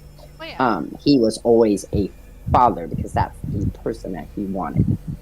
Right, he didn't care what I called him, but I never called him daddy because to me that's more in like a more loving term, like mommy. It's what small children would call, because that's how, daddy. That's the way language moves. The other word I would call my father is bastard. And yes, I did say that to him, and I did not get smacked for that. It was only when I would use terms that he thought was not respectful. So one time, my father, I was on the phone, he told me to hang up, and I don't know where this came from. I said, fuck you. I, to this day, cannot tell you why I thought that was a good idea. I will tell you, it is not a good idea. Oh, because I learned to eat telephone that day, literally. And we didn't have a telephone for almost 2 weeks before he decided to buy another telephone. And then I was not allowed to use the telephone. I was not ever allowed to use his telephone again. I had to go down the street to the payphone to use a phone. Because that was so disrespectful to me. I could use it at other people's houses, but I couldn't use my phone in my own home. Oh no, that's one thing my parents didn't do. Put soap in my. It was threatened. Never I had have. Tabasco sauce put in my mouth. That is nasty as shit. But no, I didn't. I was always starting out I was going to eat soap. Here's a funny thing. A preschool teacher told my son if he did not watch what he was saying, well, he was also a biter. If he didn't stop doing what he was doing, she was going to put soap in his mouth. And I laughed when I found out about it. I wasn't mad. And I said, "How did that work out for you?" She's like, "He ate the whole bar." I said, "Yes, he eats soap. That is like not a punishment to a child who has autism that things like that taste well. He ate glass and dirt. I don't think soap is going to be a problem." Kid asked him how it tastes. Said tastes like the bubbles he eats in the bathtub. Oh. Yeah, because so bubble baths will give children diarrhea. That's why you tell your kids not to eat the bubbles. It's not because it's going to hurt them in any way per se. It just if they eat too much soap or anything like that, it will give them diarrhea. So my son ate bubbles all the time. Didn't give him diarrhea. Just loved bubbles. He would eat them. The ones you blew, he would try to catch them with his mouth when he was young. So whenever somebody would tell him that they were going to wash his mouth out with soap, I just laughed. And then I'd say, "Go ahead. That's going to be funny." And yeah, she was the preschool teacher was so she was so in shock when he just sat there and ate it. I'm like, it's not a good punishment. Just tell me when he does something wrong. I will punish him. He was the type of child that would make you want to beat him because he would be so unruly and nothing affected him. And you couldn't spank him. We found out really early, at least I did. If you spanked him because his brain hadn't gotten to a point where his sensory for touch, it didn't register. So you would have to beat him to death for there to be a response in his brain to acknowledge it was pain. So you can imagine I stopped that really quick, and we went to other forms of things like, "Oh, I'm sorry, you want that video game? I don't think so. You haven't been behaving. You want it? You have to behave." That worked way better. He earned stuff at school and preschool and stuff. Are you guys still there? Can you hear me? We're still there. All right. Sorry. If I bore you, just say, "That bores me. I don't want to hear it. That's depressing. Don't talk about that." No, I will. We were pretty open to topics. Various I know, topics. we are. We tend to talk about all kinds of weird stuff. But some days I talk more than other times, and I have to learn to. You guys are my one people I talk to besides my daughter a lot. Like I just get interested in what's being talked about, so I'll just sit there and listen. And I got a question for you, Fighter. So, do you watch any of the Disney Star Wars stuff? I started to at first, like when it was just The Mandalorian. I started watching that, and there was a lot of it I thought was really good, but lately it's been kind of meh. Yeah. You know. Okay. I was just curious because the talk on the internet is always it's so bad and they're driving it into the ground and it's never going to be the same. So I was just curious. Right. I was like, I don't know many people that watch it. So I have to ask, because most people I know don't watch it because they're very avid. Like Roger doesn't watch any of that. None of it. Right. You should ask Ever. Robaz. He also likes Star Wars. So he would also Who? Robaz. Oh. I should do that I had to think about it for a moment. When I stop, it's because my brain's trying to translate what you said to me. I think the one that has the daughter going to art school? Yeah. Okay. I want to make sure I got that. I did not see his name as being sounded like that, so that's why I was like, what is she talking about? So I had to think about it. But yeah, he's got the daughter has the wonderful art. Yeah, I was wondering who else was artistic in that family. I suppose him to a degree. No, I meant artistic. Artistic as well, but I mean, autistic people tend to be very creative in some aspect or another. My son draws really real. My son, his new thing is he's building a card game like Magic, based like Magic. Yeah, He's building one, and he's building the cards right now. He's been doing it for about 6 months now. And then him and his friends play it out to see how it plays. Oh, Ripped off that's a good. scene from The Fugitive. Gotta say, struggling. I haven't seen. Yeah. So I'm supposed to ask Fighter about Konosuba. Suba? Konosuba? Konosuba. I know who asked that one. Yeah, I'm sure you Konosuba do, is because it seems great. very related to something. It's a great anime. It's She a great hates anime. it. Yeah, she hates it, but I love it. So right now, the animations that I am watching is I started One Piece. I started. Well, I was watching Undead Unluck and loved it. But that's the end of this season, and I'm buying the manga that goes with it. Roger and I are watching season 4 of Overlord because I watched 1 through 3, and he owns it. I wanted to see Skeleton Knight in Another World, but I have to pay for it, so that's not going to happen right now. I told you. And then I have one that's on my watch list, which is Zombie Bucket List. Oh, I heard that one's actually Zombie something. So I haven't watched that yet. So what is Konosuba?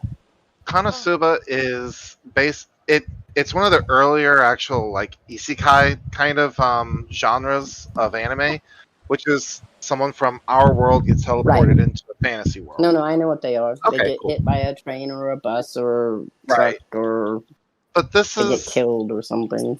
Right. Most of the time they got a bit of a serious note or something major's going on. Now this is really just funny. It's all meant in humor, and the main character is a shut-in. It's what? Way too over the top. Wait. So he also wanted to know. Now mention Darkness and get him to talk about the Darkness character. Is he being mean to you? Because if he's being mean to you, don't do it. Well, he made a character on Conan. I think he said modeled after Darkness. Oh. What he told me the other day. But Darkness is a blonde character who is pretty good looking. Yeah? Yep. Okay. We all have those characters we all like. Right. Actually, I like... I actually like Megumin. Yep, Megumin. Okay, so I wrote it down. Roger. Roger, have you heard of Konosuba? Yeah. Konosuba as an anime. Kono what? Kono. Kono. Konosuba. Spider's favorite animation. I'd have to see it. He's gonna see if he could. He's gotta look at the word. Yeah. It's right here. I wrote it down so I can go check it out. So I'll understand what you're trying to tell me. Because it's not going to make much sense to me as you tell me it. It'd be like me trying to explain a comic book you ain't never seen. He said, I'm guessing he's going to look it up and see if he's seen it. Anyway, go ahead. So his Darkness character. Oh, so I see. Resident Drake has this weirdness about kinkiness, apparently. Animation. I know this anime quite fucking well. Yes, do you like it? It is fucking weird. Thank you. Weird. Thank Is that? No, says it's not bad. It's not bad. It's just weird. It's just fucking weird. But you say that about a lot of anime that I watch. I start watching. Fucking weird anime. He's all not right. wrong. So, and some of those really fucking weird anime are really fucking good. So, have you watched that one? I have seen the first season. Yes. Okay, because I was gonna watch I know it. for sure this one was fucking weird. Have you seen Because Undead these Unluck? fucking girls, I swear to God. Have you seen Undead Unluck? I don't think is that the one. No, that's the bucket list. I've seen the bucket list one. I haven't watched yet. Get a chance, go watch Undead Unluck. At least the first, I'd say the first 2. And then if you don't like it, you're not gonna like it past the first 2. Okay. You'll know right away. But when I first saw it, you just described every anime in the world. Well, that's true. But when I first saw it, I was in Montana and he was watching pieces of it. And I was like, "Oh, that's intriguing." He says, "This is one messed up anime." Right. So then Mm-hmm. we saw another episode a little further down, and I was like, wait, that's that one we saw when we were living together. I said, that's that one we saw when you were in Montana. I said, can you show me the whole thing? So then we watched it all the way up to a certain thing, and then I started watching it on my own. It's only season 1. Some of it's a little confusing until you but you're good at anime, so you would probably understand the nuances better than I am, because I'm Mm-hmm. relatively new to watching the anime and reading the manga. So I went and got the manga too, so I could see if there was things they didn't, but they pretty much followed the manga pretty well.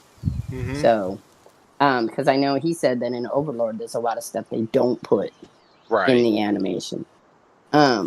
So I don't have a problem. I'm gonna tell you guys right off in Resident Drake, I don't have a problem with kinky at all. I did a whole thing in my psychology stuff about we have to, and I was really excited to do it, and all the people were like totally, oh my god, really? And I'm like, so I'm probably of my age and the time era I came from, I am probably one of the few more kinky people. Not saying I participate in it all the time, because there's a lot of stuff that's very painful and I can't do it with my fibromyalgia. Mm-hmm. And, not all your partners are intrigued by that kind of stuff. But Right. I don't have a problem watching it. I don't have a problem with porn either. Porn doesn't bother me at all. I'm Fair not enough. big into watching porn films unless they're anime. But Hentai. for some reason, Twitter thinks I'm really into that, because every couple of months, years, they will all of a sudden I got 6 or 7 on my for you page. It's all animated porn. I'm like, but remember, I told you, comic books have porn, and in the 70s, in the 80s, someone was always buying me comic books that was porn because they thought it was funny. Because they thought We giving were women porn at is funny. Mediaplex, and if nobody knows what that is, I'm really dating. But we Well, that's were. probably true. We I'm were. sorry. I mean, I'm older than you, so if you're dating yourself, I'm ancient. So, anyways, we were we were still at that dating point. So we were going around.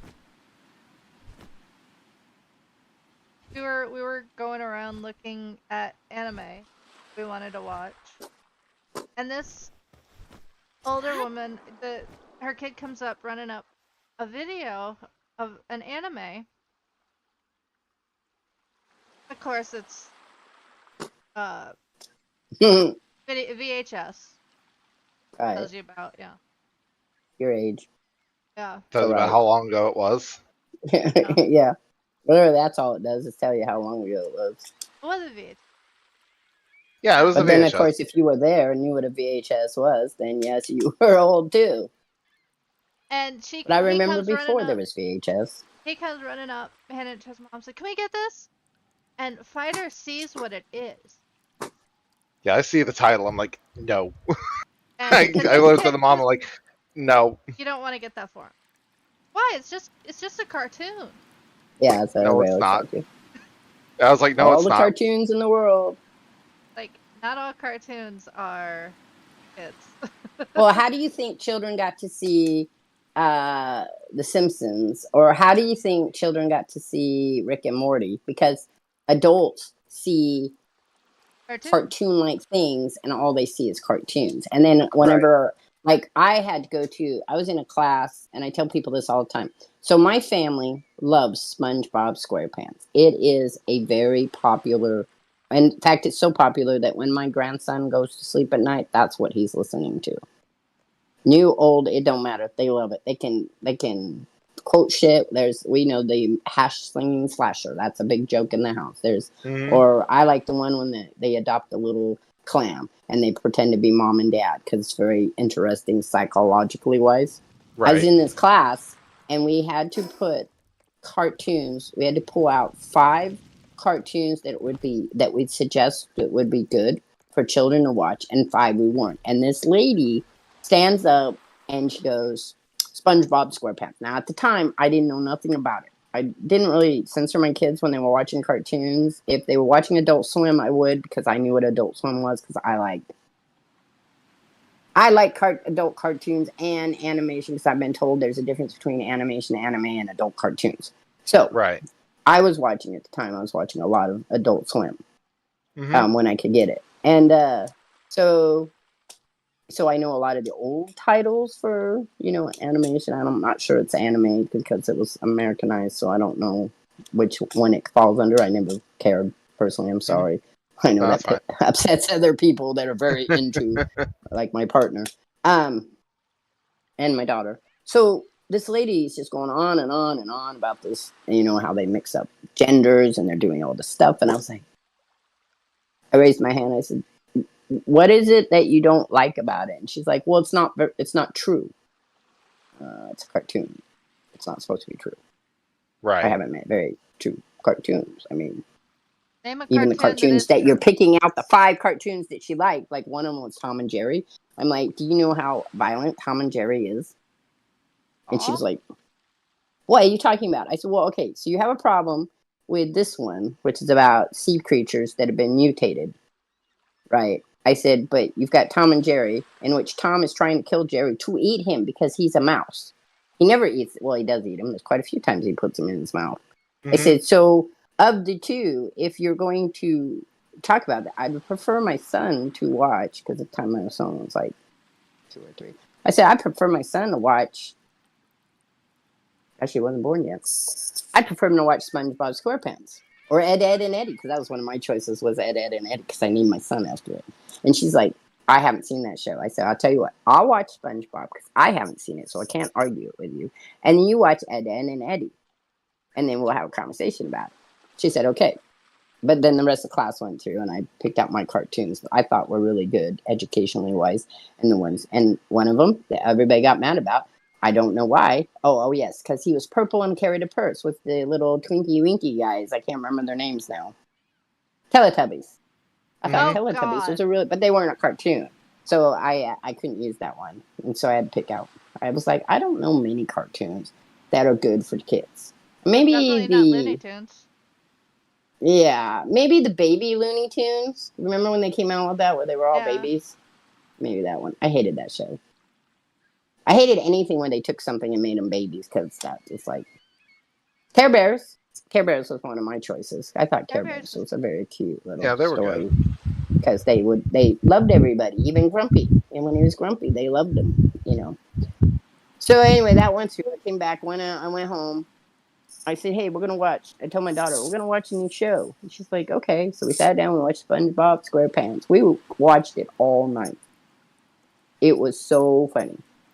And in my house, now this is just my opinion, I did not watch The Simpsons. I did not like The Simpsons. I didn't like the way that Bart talked to his father, or his mother to that case. I didn't like the way the mother and the father talked. I didn't like anything. To me, and I get it was parody, and that was fine. I just didn't enjoy it. It wasn't my thing. I didn't like Cat Dog either. Or Rocco's Modern Life. Right. I didn't like that one either. 2 Angry Beavers were okay. I didn't really like, what's the 2 angry guys? Beavis and Butthead. Oh yeah, Beavis and Butthead. Yeah, I didn't care for them. I didn't really. I was alright with Ren and Stimpy. But again, not my favorite. Didn't really watch it. I had one episode I really enjoyed, was where they ate the soap because they were hungry and thought it was ice cream bars. I thought that one was kind of cute. But for the most part, none of the stuff that came out in the 80s was my humor thing.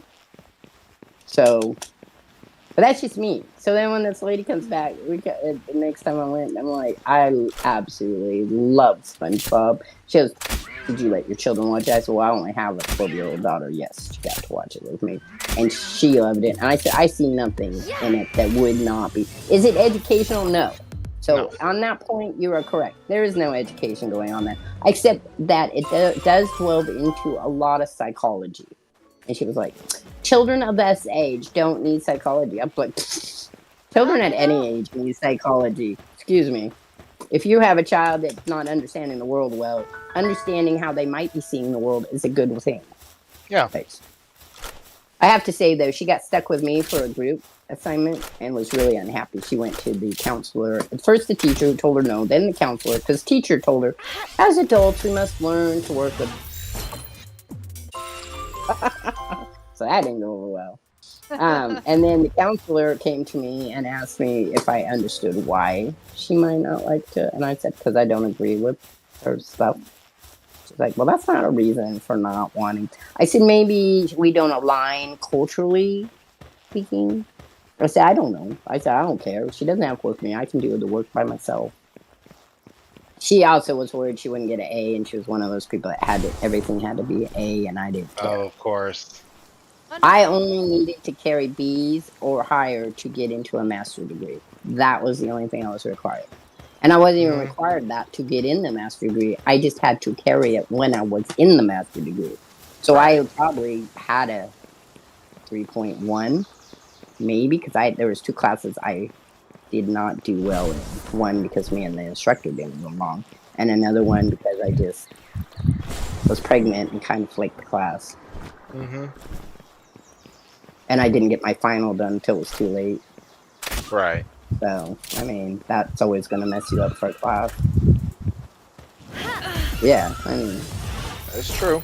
So he says, darkness rules, others rule. Okay. He's just salty. He says, Fighter has a good taste in anime. Thank you. Isn't it Drake is salty? I watch this guy who's very salty, so I don't think Resident Drake is salty. He might maybe somewhere in the middle. What would be in the middle of salt and pepper? I don't know. It's not brown sugar for sure. Or my hair color. Your hair color. That is your hair color. Salt and pepper. Salt and pepper. Not mine. Mine is salt and whatever gray is. I go from white to gray. My daughter was like, I'm losing all my white hair. I want to keep them.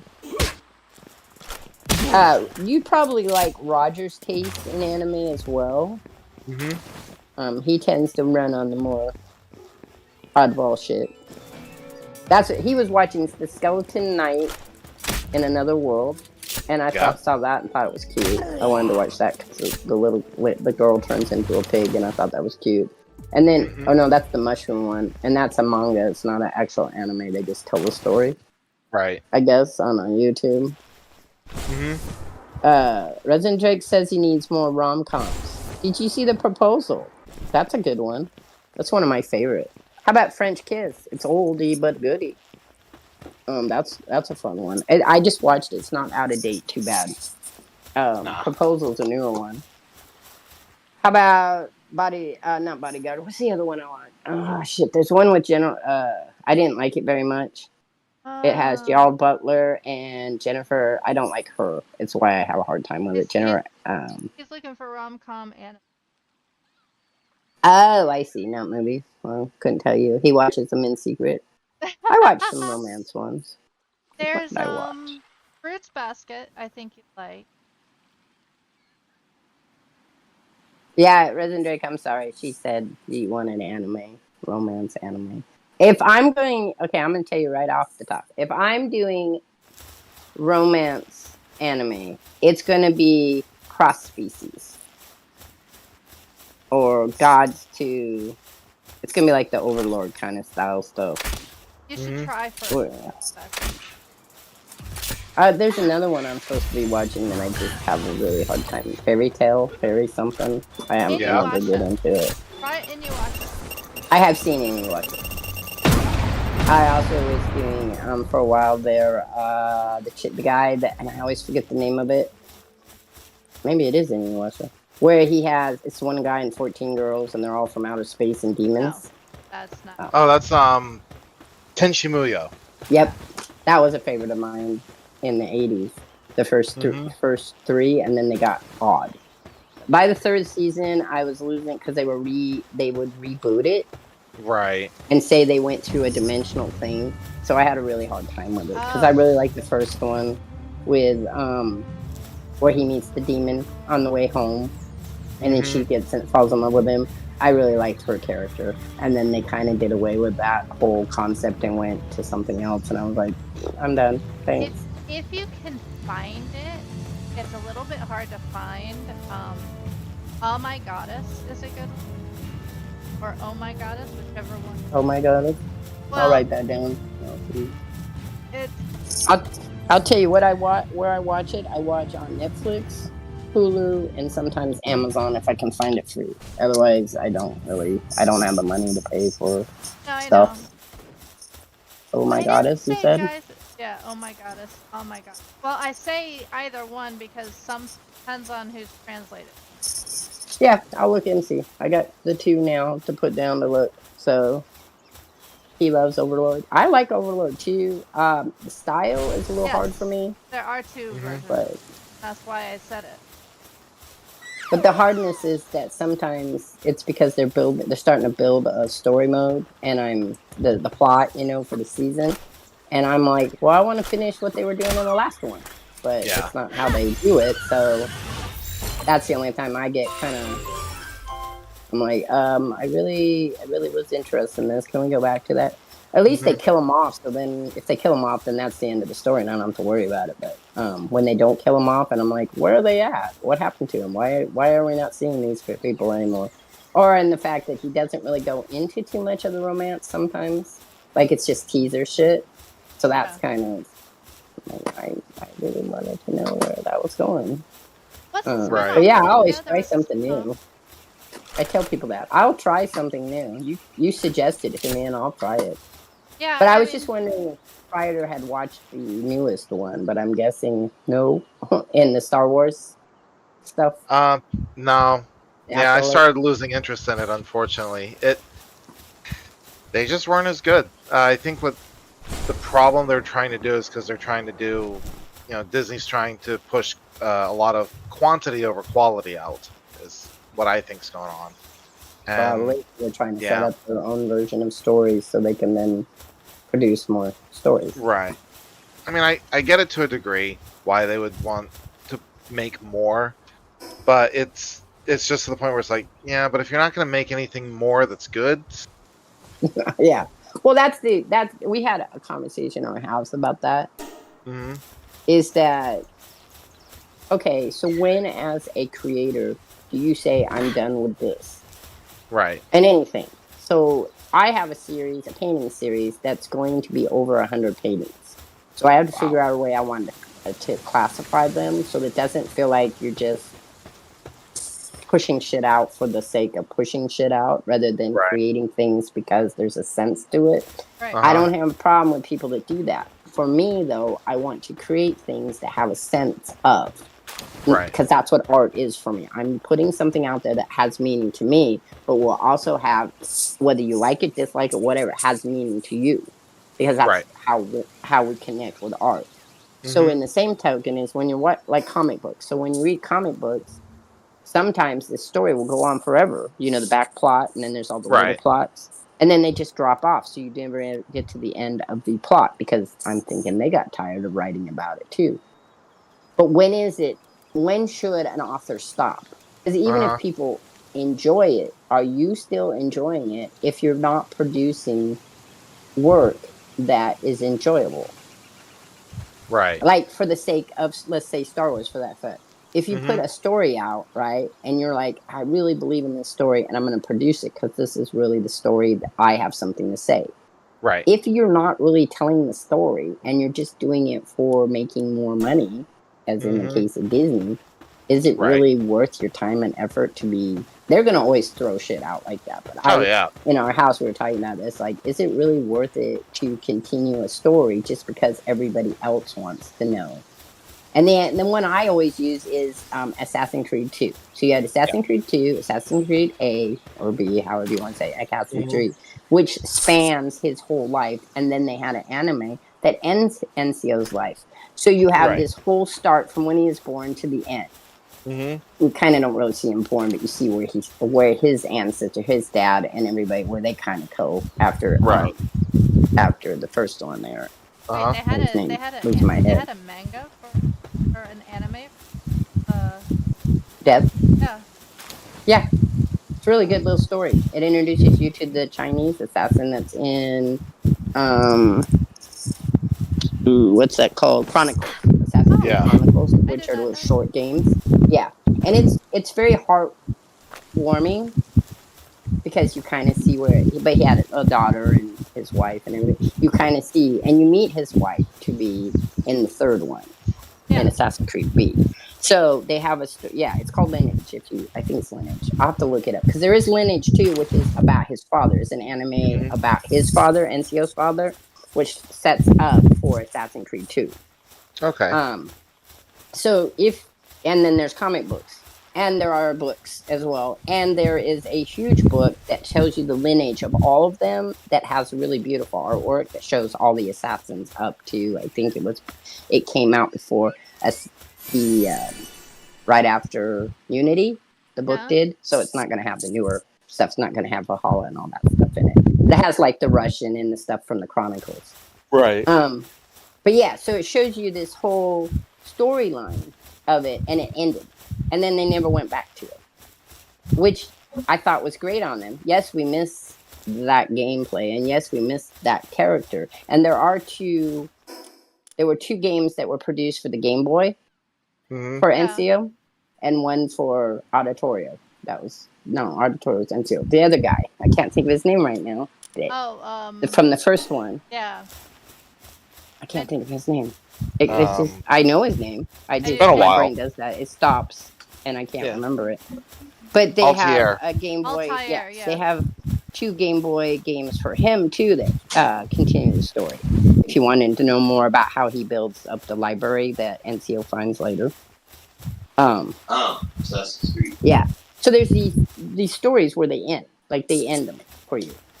And if they do any other stories, they're going to be in the parts where you didn't, like the time between Assassin's Creed Brotherhood and Assassin's Creed Revelations. That's where some of those Game Boy games came from, or between Assassin's Creed 2 and Assassin's Creed Brotherhood. So, I mean, I like that style. I like when they end things. It is sad, and there is a point where you miss it, but it also has completion to it. Right. Finality, yeah. Yeah. So, if they wanted to keep doing the Star Wars stuff, there's no problem with them doing it as they were doing it, as long as it fits in, first of all, because I don't like things. I get really freaked out when I'm watching stuff and it has, not that it has to be canon, but it just doesn't fit in the story.